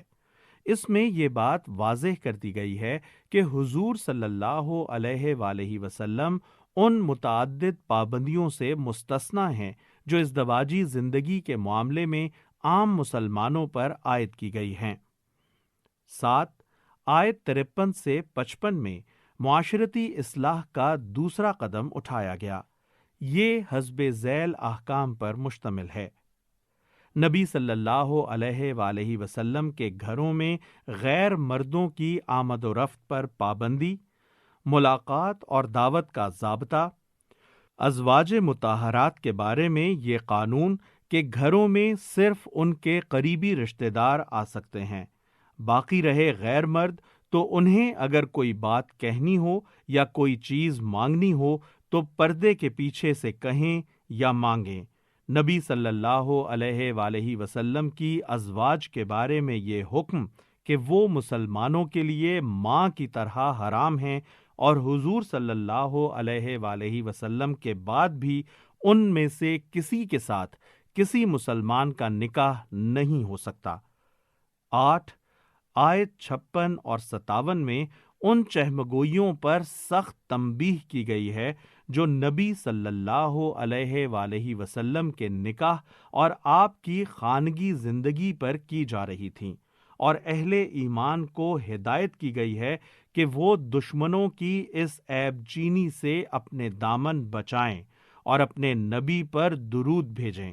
نیز یہ تلقین بھی کی گئی ہے کہ نبی تو درکنار، اہل ایمان کو تو عام مسلمانوں پر بھی تہمتیں لگانے اور الزامات عائد کرنے سے کلی اجتناب کرنا چاہیے۔ 9 آیت 59 میں معاشرتی اصلاح کا تیسرا قدم اٹھایا گیا ہے۔ اس میں تمام مسلمان عورتوں کو یہ حکم دیا گیا ہے کہ وہ جب گھروں سے باہر نکلیں تو چادروں سے اپنے آپ کو ڈھانک کر اور گھونگھٹ ڈال کر نکلیں۔ اس کے بعد آخر سورت تک افواہ بازی کی اس مہم پر سخت زجر و توبیخ کی گئی ہے جو منافقین اور سفہاء نے اس وقت برپا کر رکھی تھیں۔ بسم اللہ الرحمن الرحیم یا ایہا النبی اتق اللہ ولا تطع الکافرین والمنافقین ان اللہ کان علیما حکیما۔ اللہ کے نام سے جو بے انتہا مہربان اور رحم فرمانے والا ہے۔ اے نبی، اللہ سے ڈرو اور کفار و منافقین کی اطاعت نہ کرو، حقیقت میں علیم اور حکیم تو اللہ ہی ہے۔ واتبع ما یوحى الیک من ربک ان اللہ کان بما تعملون خبیرا۔ پیروی کرو اس بات کی جس کا اشارہ تمہارے رب کی طرف سے تمہیں کیا جا رہا ہے، اللہ ہر اس بات سے باخبر ہے جو تم لوگ کرتے ہو۔ وتوکل علی اللہ وکفی باللہ وکیلا۔ اللہ پر توکل کرو، اللہ ہی وکیل ہونے کے لیے کافی ہے۔ ما جعل اللہ لرجل من قلبین فی جوفہ وما جعل ازواجکم اللائی تظاہرون منہن امہاتکم وما جعل ادعیاءکم ابناءکم ذالکم قولکم بافواہکم واللہ یقول الحق وہو یہدی السبیل۔ اللہ نے کسی شخص کے دھڑ میں دو دل نہیں رکھے، نہ اس نے تم لوگوں کی ان بیویوں کو جن سے تم زہار کرتے ہو۔ زہار سے مراد ہے بیوی کو ماں سے تشبیہ دینا۔ تمہاری ماں بنا دیا ہے، اور نہ اس نے تمہارے منہ بولے بیٹوں کو تمہارا حقیقی بیٹا بنا دیا ہے۔ یہ تو وہ باتیں ہیں جو تم لوگ اپنے منہ سے نکال دیتے ہو، مگر اللہ وہ بات کہتا ہے جو مبنی بر حقیقت ہے، اور وہی صحیح طریقے کی طرف رہنمائی کرتا ہے۔ ادعوهم لآبائهم هو أقسط عند الله فإن لم تعلموا آباءهم فإخوانكم في الدين ومواليكم وَلَيْسَ عَلَيْكُمْ جُنَاحٌ فِيمَا أَخْطَأْتُمْ بِهِ وَلَكِنْ مَا تَعَمَّدَتْ قُلُوبُكُمْ وَكَانَ اللَّهُ غَفُورًا رَحِيمًا۔ منہ بولے بیٹوں کو ان کے باپوں کی نسبت سے پکارو، یہ اللہ کے نزدیک زیادہ منصفانہ بات ہے، اور اگر تمہیں معلوم نہ ہو کہ ان کے باپ کون ہیں تو وہ تمہارے دینی بھائی اور رفیق ہیں۔ نادانستہ جو بات تم کہو اس کے لیے تم پر کوئی گرفت نہیں ہے، لیکن اس بات پر ضرور گرفت ہے جس کا تم دل سے ارادہ کرو۔ اللہ درگزر کرنے والا اور رحیم ہے۔ النبی اولی بالمؤمنین من انفسهم وازواجه امہاتهم وَأُولُو الْأَرْحَامِ بَعْضُهُمْ أَوْلَى بِبَعْضٍ فِي كِتَابِ اللَّهِ مِنَ الْمُؤْمِنِينَ وَالْمُهَاجِرِينَ إِلَّا أَن تَفْعَلُوا إِلَى أَوْلِيَائِكُمْ مَعْرُوفًا كَانَ ذَلِكَ فِي الْكِتَابِ مَسْطُورًا۔ بلا شبہ نبی تو اہل ایمان کے لیے ان کی اپنی ذات پر مقدم ہے، اور نبی کی بیویاں ان کی مائیں ہیں، مگر کتاب اللہ کی روح سے عام مومنین و مہاجرین کی بنسبت رشتے دار ایک دوسرے کے زیادہ حقدار ہیں، البتہ اپنے رفیقوں کے ساتھ تم کوئی بھلائی کرنا چاہو تو کر سکتے ہو، یہ حکم کتاب الہی میں لکھا ہوا ہے۔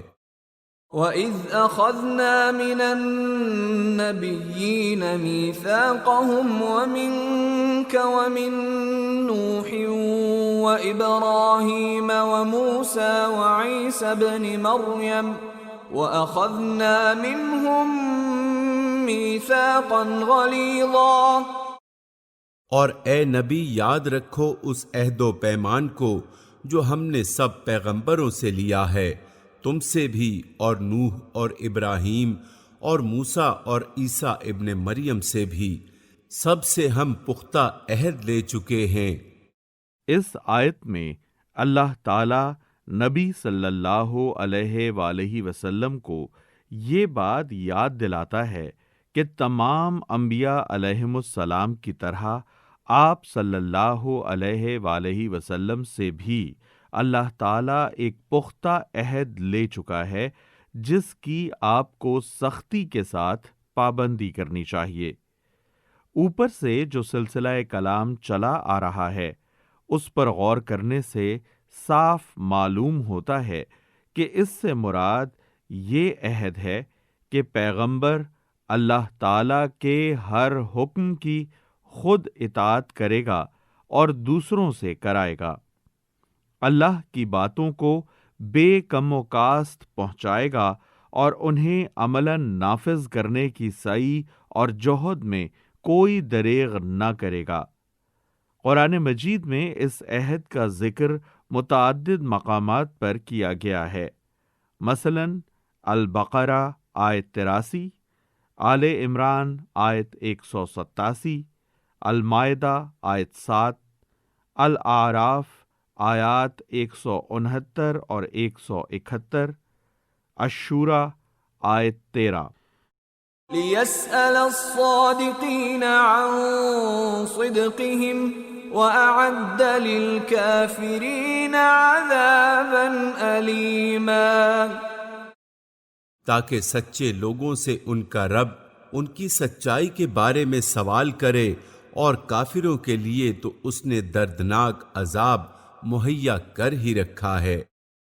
یا ایہا الذین آمنوا اذکروا نعمت اللہ علیکم اذ جاءتکم جنود فأرسلنا علیہم ریحا وجنودا لم تروها وَكَانَ اللَّهُ بِمَا تَعْمَلُونَ بَصِيرًا۔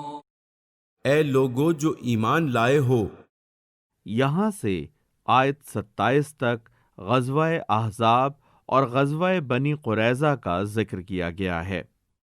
یاد کرو اللہ کے احسان کو جو ابھی ابھی اس نے تم پر کیا ہے، جب لشکر تم پر چڑھ آئے تو ہم نے ان پر ایک سخت آندھی بھیج دی اور ایسی فوجیں روانہ کیں جو تم کو نظر نہ آتی تھیں، یعنی فرشتوں کی فوجیں۔ اللہ وہ سب کچھ دیکھ رہا تھا جو تم لوگ اس وقت کر رہے تھے۔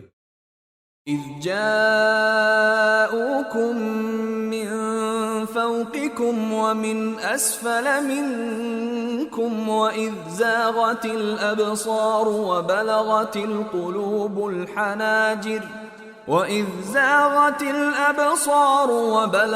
الْقُلُوبُ الْحَنَاجِرَ وَتَظُنُّونَ بِاللَّهِ الظُّنُونَا۔ جب دشمن اوپر سے اور نیچے سے تم پر چڑھ آئے، جب خوف کے مارے آنکھیں پتھرا گئیں، کلیجے منہ کو آ گئے، اور تم لوگ اللہ کے بارے میں طرح طرح کے گمان کرنے لگے۔ هنالك ابتلي المؤمنون وزلزلوا زلزالا شديدا۔ اس وقت ایمان لانے والے خوب آزمائے گئے اور بری طرح ہلا مارے گئے۔ وَإِذْ يَقُولُ الْمُنَافِقُونَ وَالَّذِينَ فِي قُلُوبِهِم مَّرَضٌ مَّا وَعَدَنَا اللَّهُ وَرَسُولُهُ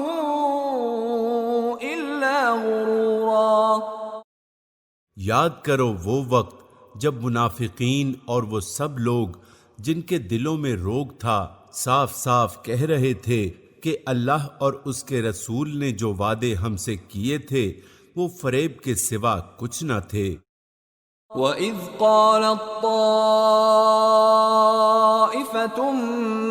مِّنْهُمْ يَا أَهْلَ يَثْرِبَ لَا مُقَامَ لَكُمْ فَارْجِعُوا وَيَسْتَأْذِنُ فَرِيقٌ مِّنْهُمُ النَّبِيَّ يَقُولُونَ إِنَّ بُيُوتَنَا عَوْرَةٌ وَمَا هِيَ بِعَوْرَةٍ إِن يُرِيدُونَ إِلَّا فِرَارًا۔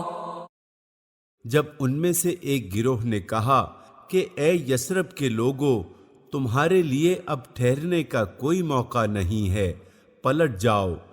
جب ان کا ایک فریق یہ کہہ کر نبی سے رخصت طلب کر رہا تھا کہ ہمارے گھر خطرے میں ہیں، حالانکہ وہ خطرے میں نہ تھے، دراصل وہ محاذ جنگ سے بھاگنا چاہتے تھے۔ وَلَوْ دُخِلَتْ عَلَيْهِمْ مِنْ أَقْطَارِهَا ثُمَّ سُئِلُوا الْفِتْنَةَ لَآتَوْهَا وَمَا تَلَبَّثُوا بِهَا إِلَّا يَسِيرًا۔ اگر شہر کے اطراف سے دشمن گھس آئے ہوتے اور اس وقت انہیں فتنے کی طرف دعوت دی جاتی تو یہ اس میں جا پڑتے اور مشکل ہی سے انہیں شریک فتنہ ہونے میں کوئی تامل ہوتا۔ وَلَقَدْ كَانُوا عَاهَدُوا اللَّهَ مِن قَبْلُ لَا يُوَلُّونَ الْأَدْبَارَ وَكَانَ عَهْدُ اللَّهِ مَسْئُولًا۔ ان لوگوں نے اس سے پہلے اللہ سے عہد کیا تھا کہ یہ پیٹھ نہ پھیریں گے، اور اللہ سے کیے ہوئے عہد کی باز پرس تو ہونی ہی تھی۔ قُل لَّن يَنفَعَكُمُ الْفِرَارُ إِن فَرَرْتُم مِّنَ الْمَوْتِ أَوِ الْقَتْلِ وَإِذًا لَّا تُمَتَّعُونَ إِلَّا قَلِيلًا۔ اے نبی، ان سے کہو اگر تم موت یا قتل سے بھاگو تو یہ بھاگنا تمہارے لیے کچھ بھی نفع بخش نہ ہوگا، اس کے بعد زندگی کے مزے لوٹنے کا تھوڑا ہی موقع تمہیں مل سکے گا۔ قُلْ مَن ذَا الَّذِي يَعْصِمُكُم مِّنَ اللَّهِ إِنْ أَرَادَ بِكُمْ سُوءًا أَوْ أَرَادَ بِكُمْ رَحْمَةً وَلَا يَجِدُونَ لَهُم مِّن دُونِ اللَّهِ وَلِيًّا وَلَا نَصِيرًا۔ ان سے کہو کون ہے جو تمہیں اللہ سے بچا سکتا ہو اگر وہ تمہیں نقصان پہنچانا چاہے، اور کون اس کی رحمت کو روک سکتا ہے اگر وہ تم پر مہربانی کرنا چاہے۔ اللہ کے مقابلے میں تو یہ لوگ کوئی حامی و مددگار نہیں پا سکتے ہیں۔ قد يعلم الله المعوقين منكم والقائلين لإخوانهم هلم إلينا ولا يأتون البأس إلا قليلا۔ اللہ تم میں سے ان لوگوں کو خوب جانتا ہے جو جنگ کے کام میں رکاوٹیں ڈالنے والے ہیں، جو اپنے بھائیوں سے کہتے ہیں کہ آؤ ہماری طرف، جو لڑائی میں حصہ لیتے بھی ہیں تو بس نام گنانے کو۔ أشحة عليكم فإذا جاء الخوف رأيتهم ينظرون إليك تدور أعينهم كالذي يغشى عليه من الموت فإذا ذهب الخوف سلقوكم بألسنة حداد أشحة على الخير أولئك لم يؤمنوا فأحبط الله أعمالهم وَكَانَ ذَلِكَ عَلَى اللَّهِ يَسِيرًا۔ جو تمہارا ساتھ دینے میں سخت بخیل ہیں، خطرے کا وقت آ جائے تو اس طرح دیدے پھرا پھرا کر تمہاری طرف دیکھتے ہیں جیسے کسی مرنے والے پر غشی تاری ہو رہی ہو، مگر جب خطرہ گزر جاتا ہے تو یہی لوگ فائدوں کے حریص بن کر قینچی کی طرح چلتی ہوئی زبانیں لیے تمہارے استقبال کو آ جاتے ہیں۔ یہ لوگ ہرگز ایمان نہیں لائے، اسی لیے اللہ نے ان کے سارے اعمال ضائع کر دیے، اور ایسا کرنا اللہ کے لیے بہت آسان ہے۔ يحسبون الأحزاب لم يذهبوا وإن يأتي الأحزاب يودوا لو أنهم بادون في الأعراب يسألون عن أنبائكم ولو كانوا فيكم ما قاتلوا إلا قليلا۔ یہ سمجھ رہے ہیں کہ حملہ آور گروہ ابھی گئے نہیں ہیں، اور اگر وہ پھر حملہ آور ہو جائیں تو ان کا جی چاہتا ہے کہ اس موقع پر یہ کہیں صحرا میں بدوؤں کے درمیان جا بیٹھیں اور وہیں سے تمہارے حالات پوچھتے رہیں، تاہم اگر یہ تمہارے درمیان رہے بھی تو لڑائی میں کم ہی حصہ لیں گے۔ لقد كان لكم في رسول الله أسوة حسنة لمن كان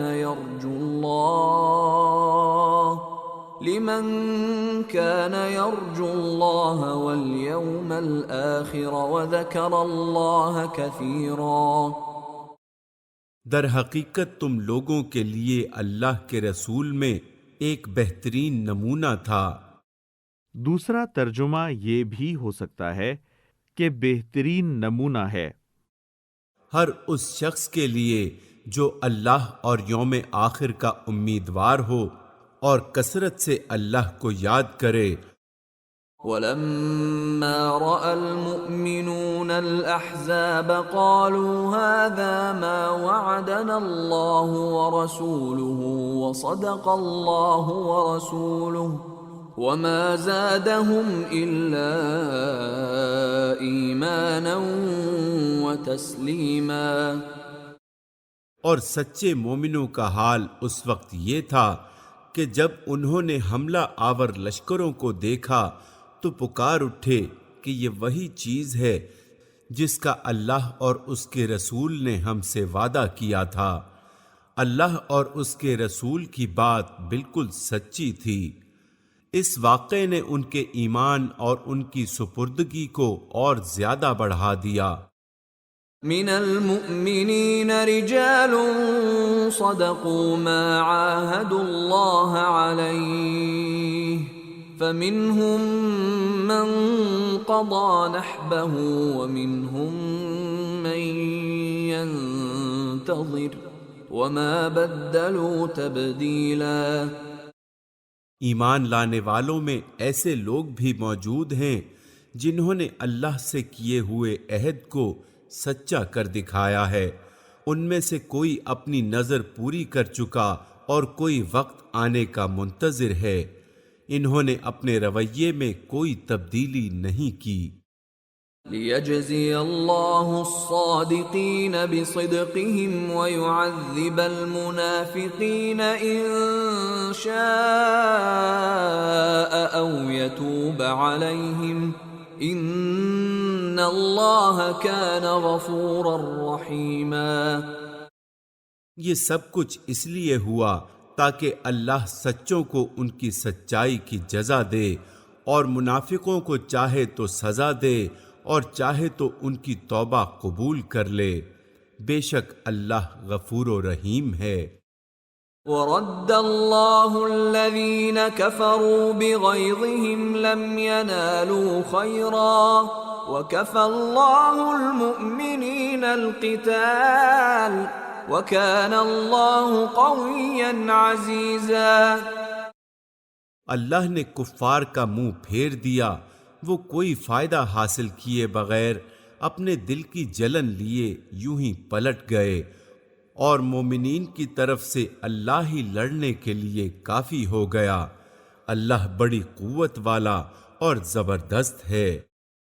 وَأَنزَلَ الَّذِينَ ظَاهَرُوهُم مِّنْ أَهْلِ الْكِتَابِ مِنْ صَيَاصِيهِمْ وَقَذَفَ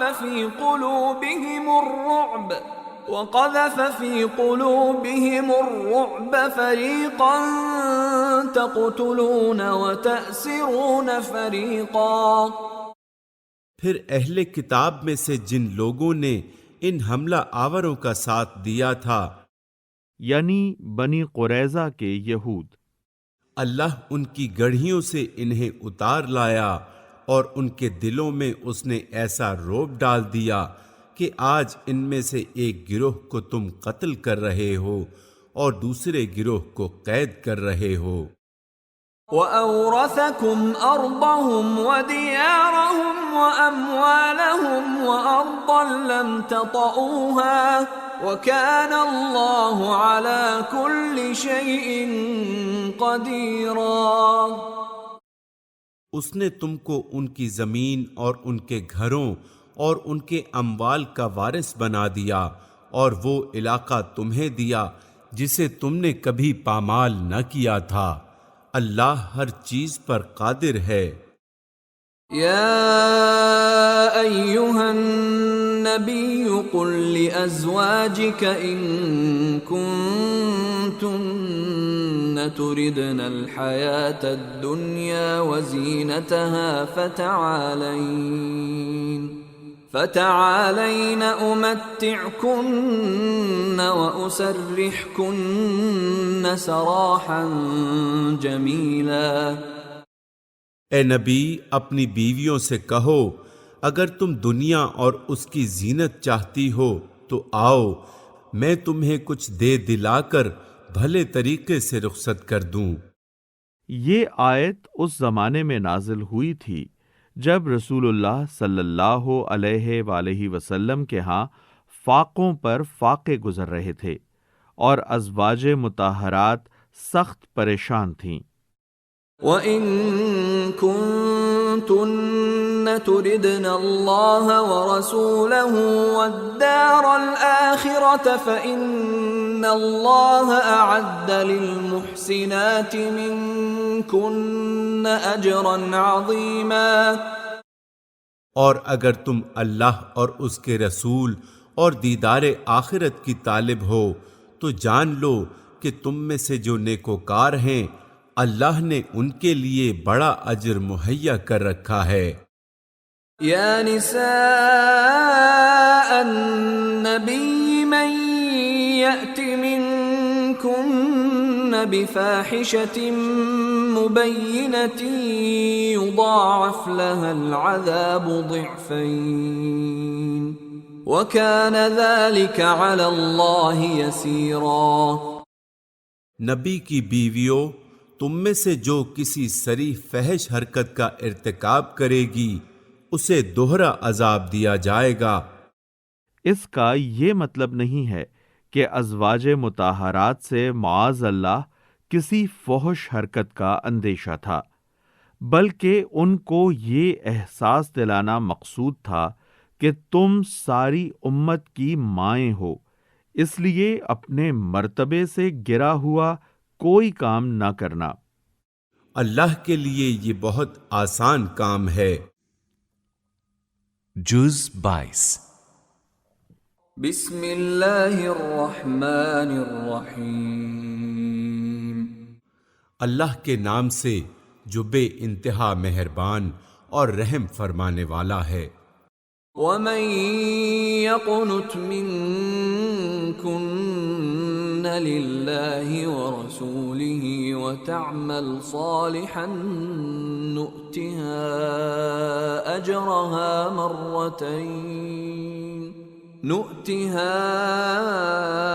أَجْرَهَا مَرَّتَيْنِ وَأَعْتَدْنَا لَهَا رِزْقًا كَرِيمًا۔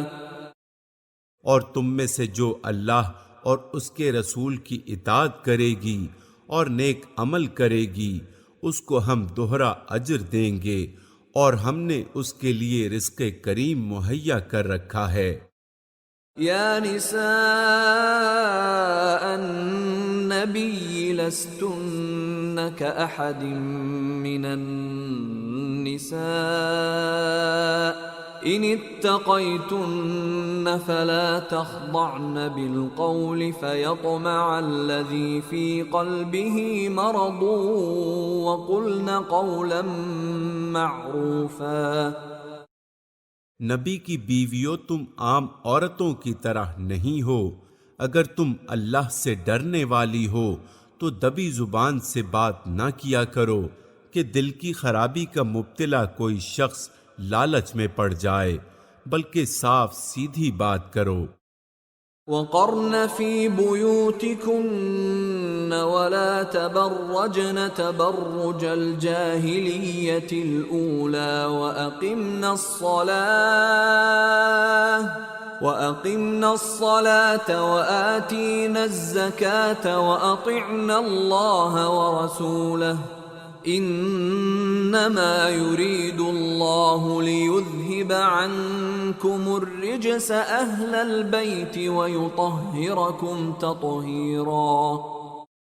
اپنے گھروں میں ٹک کر رہو اور سابق دور جاہلیت کسی سج دھج نہ دکھاتی پھرو، نماز قائم کرو، زکوٰۃ دو اور اللہ اور اس کے رسول کی اطاعت کرو۔ اللہ تو یہ چاہتا ہے کہ تم اہل بیت نبی سے گندگی کو دور کرے اور تمہیں پوری طرح پاک کر دے۔ وَاذْكُرْنَ مَا يُتْلَى فِي بُيُوتِكُنَّ مِنْ آيَاتِ اللَّهِ وَالْحِكْمَةِ إِنَّ اللَّهَ كَانَ لَطِيفًا خَبِيرًا۔ یاد رکھو اللہ کی آیات اور حکمت کی ان باتوں کو جو تمہارے گھروں میں سنائی جاتی ہیں، بے شک اللہ لطیف اور باخبر ہے، یعنی مخفی سے مخفی بات تک کو جاننے والا۔ ان المسلمین والمسلمات والمؤمنین والمؤمنات والقانتین والقانتات والصادقین والصادقات والصابرین والصابرات والخاشعین والخاشعات والمتصدقین والمتصدقات والصائمین والصائمات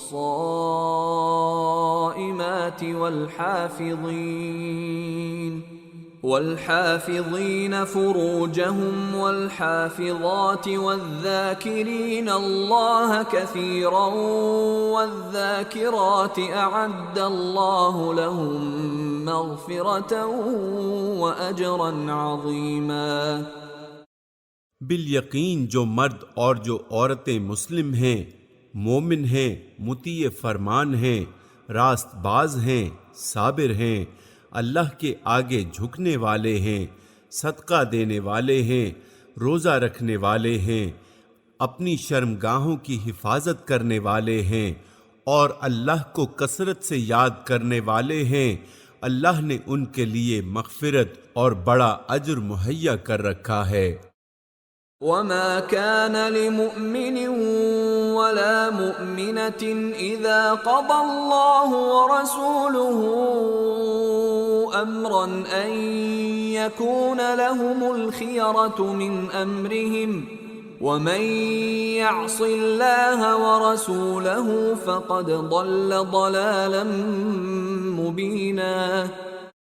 کسی مومن مرد اور کسی مومن عورت کو یہ حق نہیں ہے کہ جب اللہ اور اس کا رسول کسی معاملے کا فیصلہ کر دے تو پھر اسے اپنے اس معاملے میں خود فیصلہ کرنے کا اختیار حاصل رہے، اور جو کوئی اللہ اور اس کے رسول کی نافرمانی کرے تو وہ صریح گمراہی میں پڑ گیا۔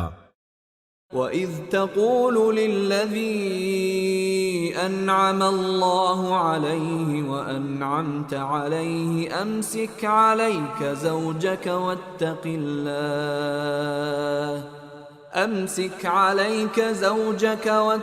اللَّهَ وَتُخْفِي فِي نَفْسِكَ مَا اللَّهُ مُبْدِيهِ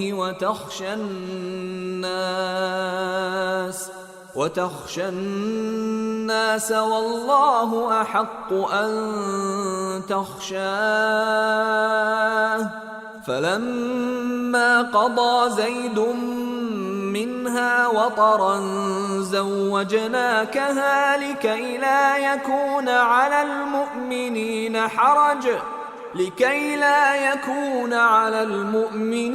حرج في أزواج أدعيائهم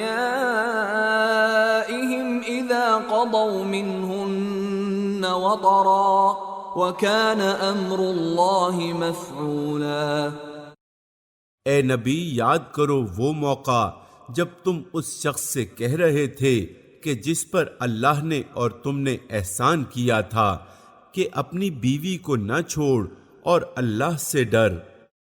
اس شخص سے مراد ہیں حضرت زید بن حارثہ جو رسول اللہ صلی اللہ علیہ وآلہ وسلم کے آزاد کردہ غلام اور آپ کے منہ بولے بیٹے تھے، اور ان کی بیوی سے مراد ہیں حضرت زینب رضی اللہ تعالی عنہا جو حضور صلی اللہ علیہ وآلہ وسلم کی پھوپھی زاد بہن تھیں، اور آپ نے ان کا نکاح حضرت زید رضی اللہ تعالی عنہ سے کر دیا تھا، مگر دونوں کا نباہ نہیں ہو رہا تھا اور حضرت زید ان کو طلاق دینے پر آمادہ ہو رہے تھے۔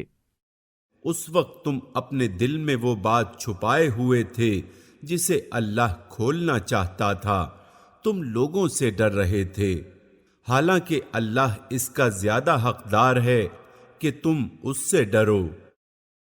یعنی اللہ کی مرضی یہ تھی کہ جب حضرت زید رضی اللہ تعالی عنہ حضرت زینب کو طلاق دے دیں تو رسول اللہ صلی اللہ علیہ وآلہ وسلم خود ان سے نکاح کر کے عرب کی اس قدیم رسم کو توڑ دیں جس کی روح سے منہ بولے بیٹے کو حقیقی بیٹا سمجھا جاتا تھا، لیکن حضور صلی اللہ علیہ وآلہ وسلم اس اندیشے سے کہ اس پر اہل عرب سخت نکتہ چینیاں کریں گے اس آزمائش میں پڑنے سے بچنا چاہتے تھے، اسی لیے آپ نے کوشش فرمائی کہ زید اپنی بیوی کو طلاق نہ دیں۔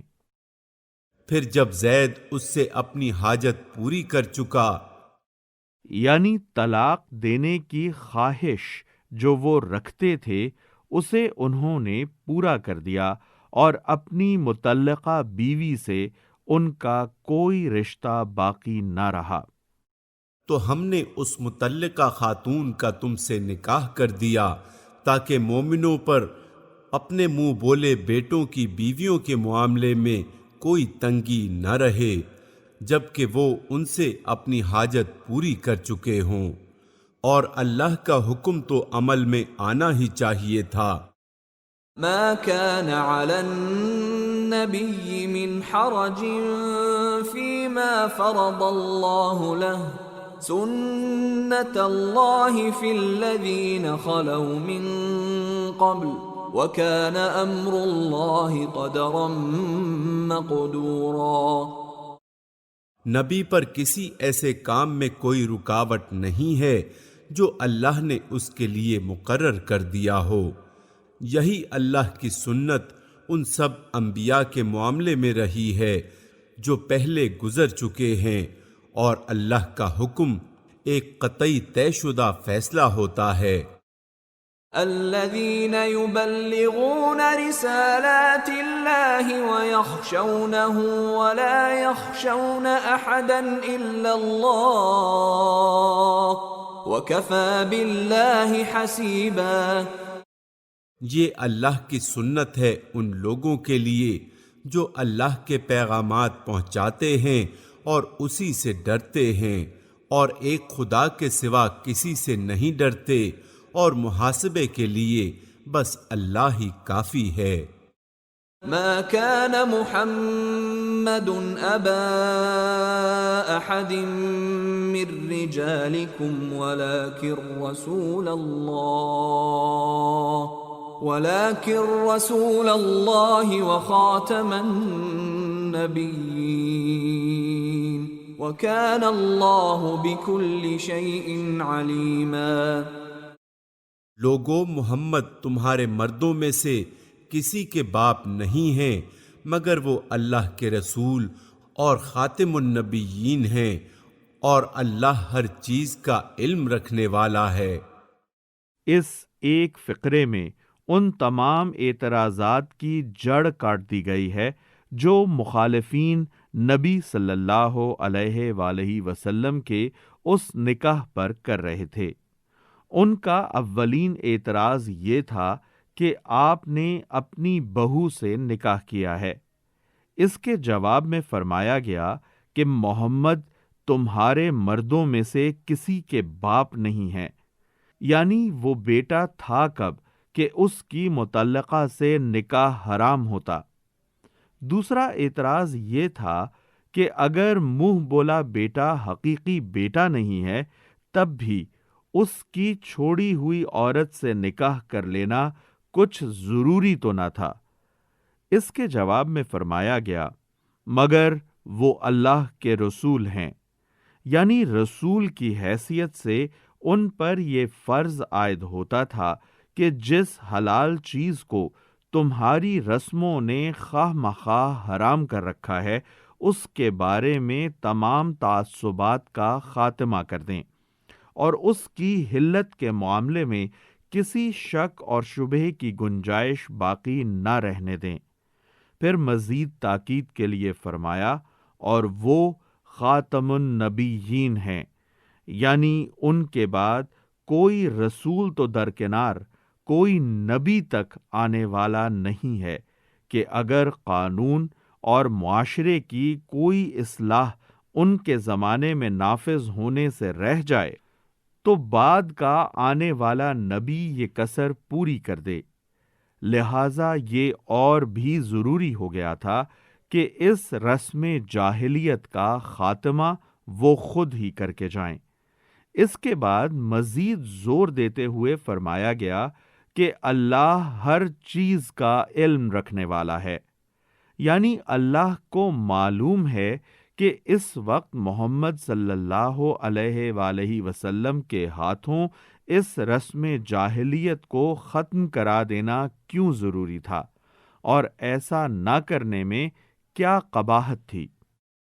یا ایھا الذین آمنوا اذکروا اللہ ذکرا کثیرا، اے لوگو جو ایمان لائے ہو اللہ کو کثرت سے یاد کرو، وسبحوہ بکرۃ واصیلا، اور صبح و شام اس کی تسبیح کرتے رہو۔ هو الذی يصلي عليكم وملائكته ليخرجكم من الظلمات إلى النور وكان بالمؤمنين رحيما۔ وہی ہے جو تم پر رحمت فرماتا ہے اور اس کے ملائکہ تمہارے لیے دعائے رحمت کرتے ہیں تاکہ وہ تمہیں تاریکیوں سے روشنی میں نکال لائے، وہ مومنوں پر بہت مہربان ہے۔ تحیتهم یوم یلقونہ سلام وأعد لهم اجرا کریما، جس روز وہ اس سے ملیں گے ان کا استقبال سلام سے ہوگا اور ان کے لیے اللہ نے بڑا باعزت اجر فراہم کر رکھا ہے۔ یا ایھا النبی انا ارسلناک شاہدا ومبشرا ونذیرا، اے نبی ہم نے تمہیں بھیجا ہے گواہ بنا کر، بشارت دینے والا اور ڈرانے والا بنا کر، وداعیا الی اللہ بإذنہ وسراجا منیرا، اللہ کی اجازت سے اس کی طرف دعوت دینے والا بنا کر اور روشن چراغ بنا کر، وبشر المؤمنین بأن لهم من اللہ فضلا كبيرا. بشارت دے دو ان لوگوں کو جو تم پر ایمان لائے ہیں کہ ان کے لیے اللہ کی طرف سے بڑا فضل ہے. ولا تطع الكافرين والمنافقين ودع أذاهم وتوكل على الله وكفى بالله وكيلا. اور ہرگز نہ دبو کفار و منافقین سے، کوئی پرواہ نہ کرو ان کی اذیت رسانی کی، یعنی ان نکتہ چینیوں کی جو یہ لوگ اس نکاح پر کر رہے ہیں. اور بھروسہ کر لو اللہ پر، اللہ ہی اس کے لیے کافی ہے کہ آدمی اپنے معاملات اس کے سپرد کر دے. يا أيها الذين آمنوا إذا نكحتم المؤمنات ثم طلقتموهن من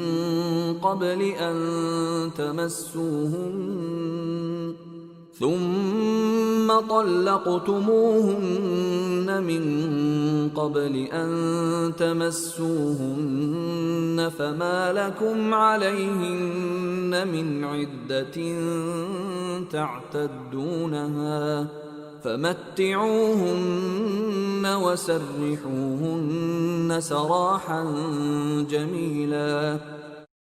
اے لوگو جو ایمان لائے ہو، جب تم مومن عورتوں سے نکاح کرو اور پھر انہیں ہاتھ لگانے سے پہلے طلاق دے دو تو تمہاری طرف سے ان پر کوئی عدت لازم نہیں ہے جس کے پورے ہونے کا تم مطالبہ کر سکو، لہذا انہیں کچھ مال دو اور بھلے طریقے سے رخصت کر دو.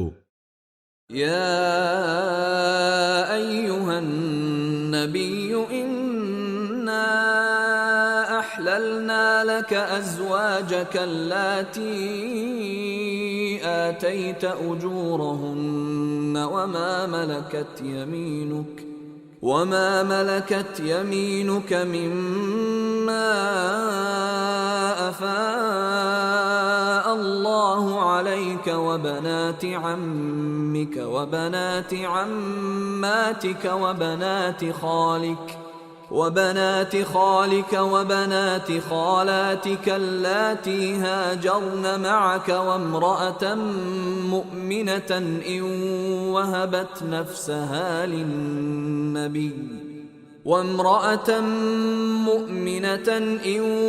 وهبت نفسها للنبي إن أراد النبي أن يستنكحها خالصة لك من دون المؤمنين قد علمنا ما فرضنا عليهم في أزواجهم وما ملكت أيمانهم لكي لا يكون عليك حرج وكان الله غفورا رحيما. اے نبی، ہم نے تمہارے لیے حلال کر دیں تمہاری وہ بیویاں جن کے مہر تم نے ادا کیے ہیں. یہ دراصل جواب ہے ان لوگوں کے اعتراض کا جو کہتے تھے کہ محمد صلی اللہ علیہ وآلہ وسلم دوسرے لوگوں کے لیے تو بیک وقت 4 سے زائد بیویاں رکھنا ممنوع قرار دیتے ہیں، مگر خود انہوں نے یہ 5ویں بیوی کیسے کر لی؟ واضح رہے کہ اس وقت حضور صلی اللہ علیہ وآلہ وسلم کے گھر میں 4 بیویاں حضرت عائشہ، حضرت سودا، حضرت حفصہ اور حضرت ام سلمہ پہلے سے موجود تھیں. اور وہ عورتیں جو اللہ کی عطا کردہ لونڈیوں میں سے تمہاری ملکیت میں آئیں، اور تمہاری وہ چچا زاد اور پھپھی زاد اور ماموں زاد اور خالہ زاد بہنیں جنہوں نے تمہارے ساتھ ہجرت کی ہے، اور وہ مومن عورت جس نے اپنے آپ کو نبی کے لیے ہبہ کیا ہو اگر نبی اسے نکاح میں لینا چاہے. یعنی ان 5 بیویوں کے علاوہ مزید ان اقسام کی خواتین کو بھی اپنی زوجیت میں لانے کی حضور صلی اللہ علیہ وآلہ وسلم کو اجازت دی گئی، جن کا اس آیت میں ذکر ہے۔ یہ رعایت خالصتاً تمہارے لیے ہے، دوسرے مومنوں کے لیے نہیں ہے۔ ہم کو معلوم ہے کہ عام مومنوں پر ان کی بیویوں اور لونڈیوں کے بارے میں ہم نے کیا حدود عائد کیے ہیں۔ تمہیں ان حدود سے ہم نے اس لیے مستثنی کیا ہے تاکہ تمہارے اوپر کوئی تنگی نہ رہے، اور اللہ غفور و رحیم ہے۔ ترجی من تشاء منہن وتؤوی الیک من تشاء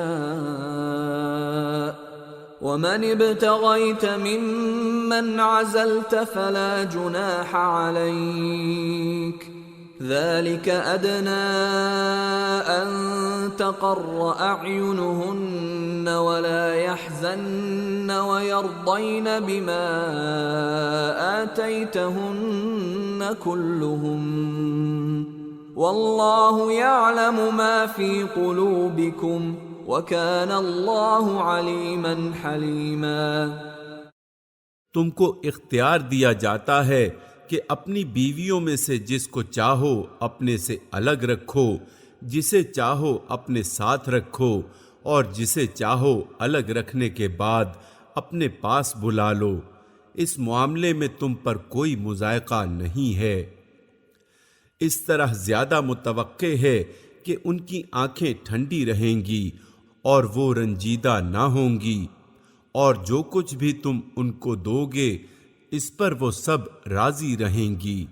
اللہ جانتا ہے جو کچھ تم لوگوں کے دلوں میں ہے، اور اللہ علیم و حلیم ہے۔ لا يحل لك النساء من بعد ولا أن تبدل بهن من أزواج ولو أعجبك حسنهن إلا ما ملكت يمينك وكان الله على كل شيء رقيبا۔ اس کے بعد تمہارے لیے دوسری عورتیں حلال نہیں ہیں، اور نہ اس کی اجازت ہے کہ ان کی جگہ اور بیویاں لے آؤ، خواہ ان کا حسن تمہیں کتنا ہی پسند ہو۔ اس ارشاد کے دو مطلب ہیں۔ ایک یہ کہ جو عورتیں اوپر آیت نمبر 50 میں حضور صلی اللہ علیہ وآلہ وسلم کے لیے حلال کی گئی ہیں، ان کے سوا دوسری کوئی عورت اب آپ کے لیے حلال نہیں ہے۔ دوسرے یہ کہ جب آپ کی ازواج مطہرات اس بات کے لیے راضی ہو گئی ہیں کہ تنگی اور ترشی میں آپ کا ساتھ دیں اور آخرت کے لیے دنیا کو تج دیں، اور اس پر بھی خوش ہیں کہ آپ جو رویہ بھی ان کے ساتھ چاہیں کریں، تو اب آپ کے لیے یہ حلال نہیں ہے کہ ان میں سے کسی کو طلاق دے کر اس کی جگہ کوئی اور بیوی لے آئیں۔ البتہ لونڈیوں کی تمہیں اجازت ہے۔ یہ آیت اس امر کی صراحت کر رہی ہے کہ منکوحہ بیویوں کے علاوہ مملوکہ عورتوں سے بھی تمتع کی اجازت ہے، اور ان کے لیے تعداد کی کوئی قید نہیں ہے۔ اسی مضمون کی تصریح سورہ نساء آیت 3، سورہ مؤمنون آیت 6 اور سورہ معارج آیت 30 میں بھی کی گئی ہے۔ اللہ ہر چیز پر نگراں ہے۔ یا ایہا الذین آمنوا لا تدخلوا بیوت النبی الا ان يؤذن لكم إلى طعام غير ناظرين إناه ولكن إذا دعيتم فادخلوا فإذا طعمتم فانتشروا ولا مستأنسين لحديث إن ذلكم كان يؤذي النبي فيستحيي منكم واللہ لا يستحیی من الحق وَإِذَا سَأَلْتُمُوهُنَّ مَتَاعًا فَاسْأَلُوهُنَّ مِنْ وَرَاءِ حِجَابٍ ذَلِكُمْ أَطْهَرُ لِقُلُوبِكُمْ وَقُلُوبِهِنَّ وَمَا كَانَ لَكُمْ أَن تُؤْذُوا رَسُولَ اللَّهِ وَلَا أَن تَنكِحُوا أَزْوَاجَهُ مِن بَعْدِهِ أَبَدًا إِنَّ ذَلِكُمْ كَانَ عِندَ اللَّهِ عَظِيمًا۔ اے لوگو جو ایمان لائے ہو، نبی کے گھروں میں بلا اجازت نہ چلے آیا کرو، نہ کھانے کا وقت تاکتے رہو۔ ہاں اگر تمہیں کھانے پر بلایا جائے تو ضرور آؤ، مگر جب کھانا کھا لو تو منتشر ہو جاؤ، باتیں کرنے میں نہ لگے رہو۔ تمہاری یہ حرکتیں نبی کو تکلیف دیتی ہیں، مگر وہ شرم کی وجہ سے کچھ نہیں کہتا، اور اللہ حق بات کہنے میں نہیں شرماتا۔ نبی کی بیویوں سے اگر تمہیں کچھ مانگنا ہو تو پردے کے پیچھے سے مانگا کرو، یہ تمہارے اور ان کے دلوں کی پاکیزگی کے لیے زیادہ مناسب طریقہ ہے۔ تمہارے لیے یہ ہرگز جائز نہیں کہ اللہ کے رسول کو تکلیف دو، اور نہ یہ جائز ہے کہ ان کے بعد ان کی بیویوں سے نکاح کرو، یہ اللہ کے نزدیک بہت بڑا گناہ ہے۔ إِن تُبْدُوا شَيْئًا أَوْ تُخْفُوهُ فَإِنَّ اللَّهَ كَانَ بِكُلِّ شَيْءٍ عَلِيمًا۔ تم خواہ کوئی بات ظاہر کرو یا چھپاؤ، اللہ کو ہر بات کا علم ہے۔ لا جناح عليهن في آبائهن ولا أبنائهن ولا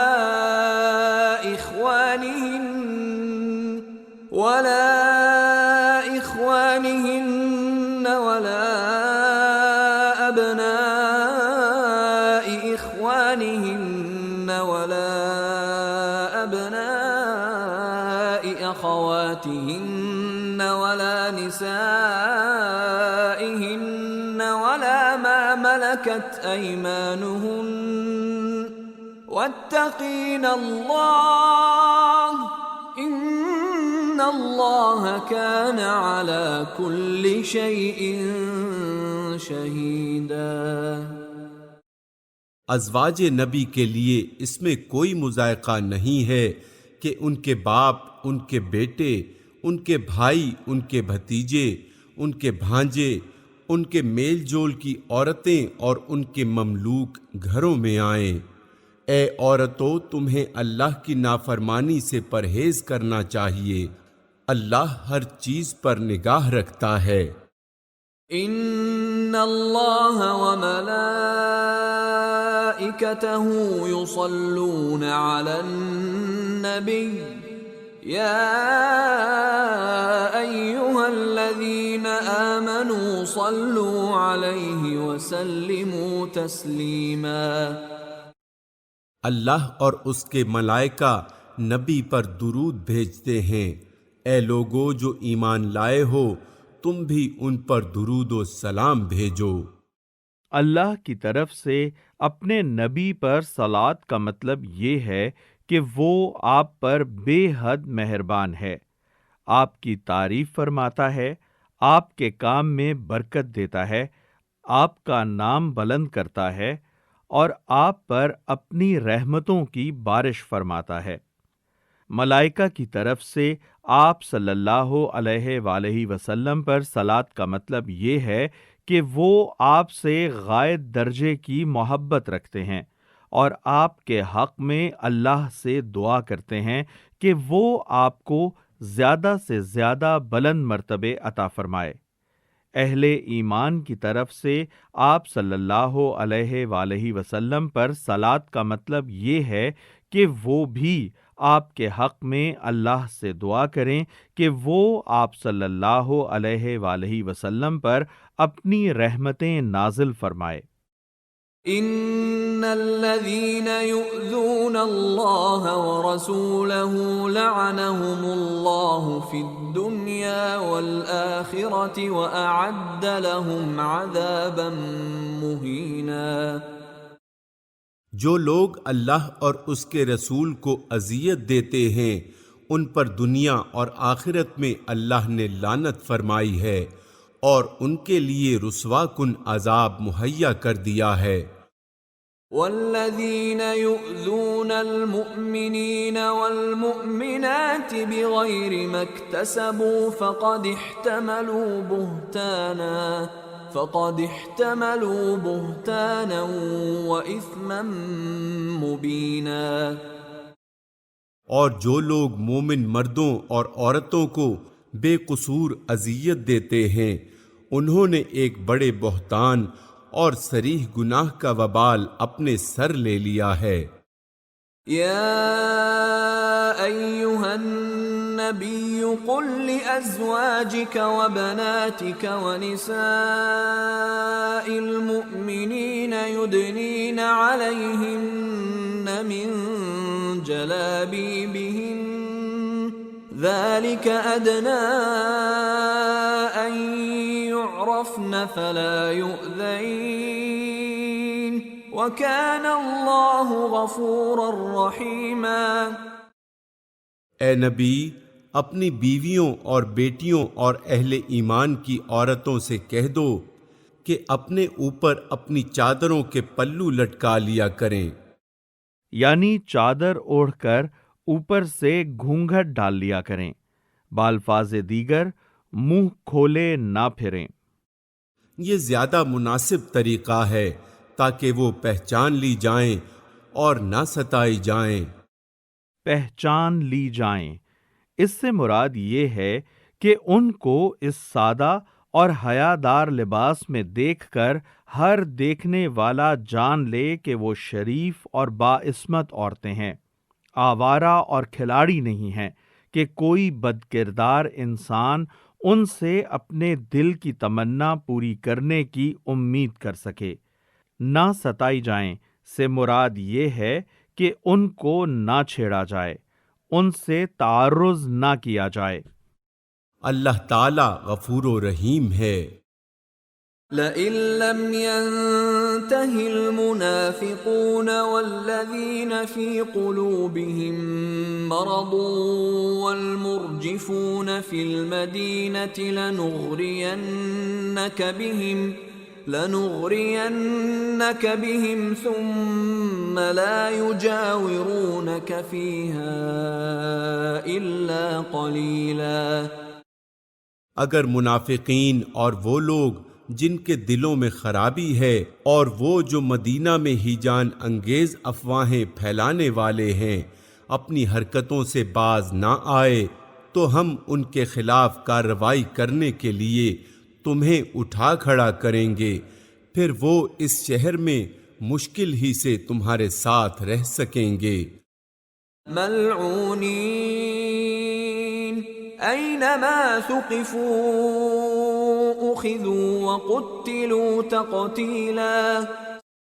ان پر ہر طرف سے لعنت کی بوچھاڑ ہوگی، جہاں کہیں پائے جائیں گے پکڑے جائیں گے اور بری طرح مارے جائیں گے۔ سنت اللہ فی الذین خلوا من قبل وَلَن تَجِدَ لِسُنَّتِ اللَّهِ تَبْدِيلًا۔ یہ اللہ کی سنت ہے جو ایسے لوگوں کے معاملے میں پہلے سے چلی آ رہی ہے، اور تم اللہ کی سنت میں کوئی تبدیلی نہ پاؤ گے۔ يَسْأَلُكَ النَّاسُ عَنِ السَّاعَةِ قُلْ إِنَّمَا عِلْمُهَا عِندَ اللَّهِ وَمَا يُدْرِيكَ لَعَلَّ السَّاعَةَ تَكُونُ قَرِيبًا۔ لوگ تم سے پوچھتے ہیں کہ قیامت کی گھڑی کب آئے گی، کہو اس کا علم تو اللہ ہی کو ہے، تمہیں کیا خبر، شاید کہ وہ قریب ہی آ لگی ہو۔ ان اللہ لعن الکافرین واعد لهم سعیرا۔ بہرحال یہ امر یقینی ہے کہ اللہ نے کافروں پر لعنت کی ہے اور ان کے لیے بھڑکتی ہوئی آگ مہیا کر دی ہے۔ خالدین فیہا ابدا لا یجدون ولیا ولا نصیرا، جس میں وہ ہمیشہ رہیں گے، کوئی حامی و مددگار نہ پا سکیں گے۔ یوم تقلب وجوہہم فی النار یقولون یا لیتنا اطعنا اللہ واطعنا الرسولا، جس روز ان کے چہرے آگ پر الٹ پلٹ کیے جائیں گے، اس وقت وہ کہیں گے کہ کاش ہم نے اللہ اور رسول کی اطاعت کی ہوتی۔ وقالوا ربنا انا اطعنا سادتنا وكبراءنا فاضلونا السبيلا، اور کہیں گے اے رب ہمارے، ہم نے اپنے سرداروں اور اپنے بڑوں کی اطاعت کی اور انہوں نے ہمیں راہ راست سے بے راہ کر دیا۔ ربنا آتهم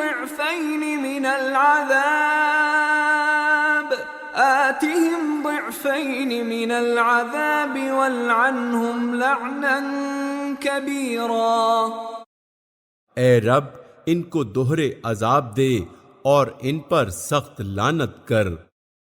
یا ایہا الذین آمنوا لا تکونوا کالذین آذوا موسیٰ فبرأہ اللہ مما قالوا وکان عند اللہ وجیہا۔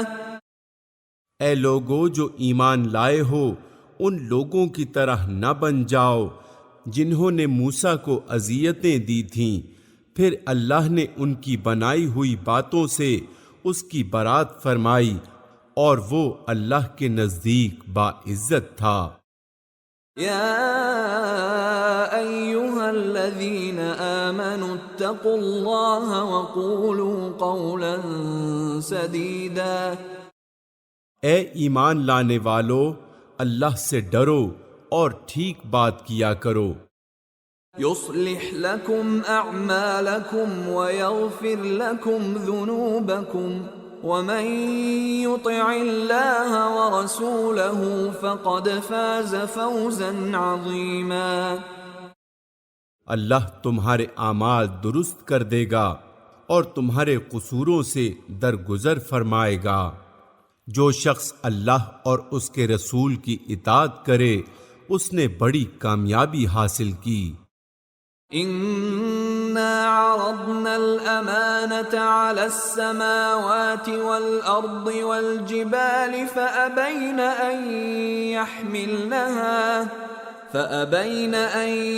يحملنها وأشفقن منها وحملها الإنسان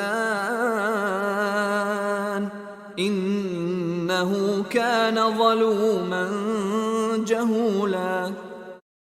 ہم نے اس امانت کو، امانت سے مراد ہے ان ذمہ داریوں کا بار جو اللہ تعالیٰ نے اپنی زمین میں اختیارات اور عقل دے کر انسان پر ڈالی ہیں۔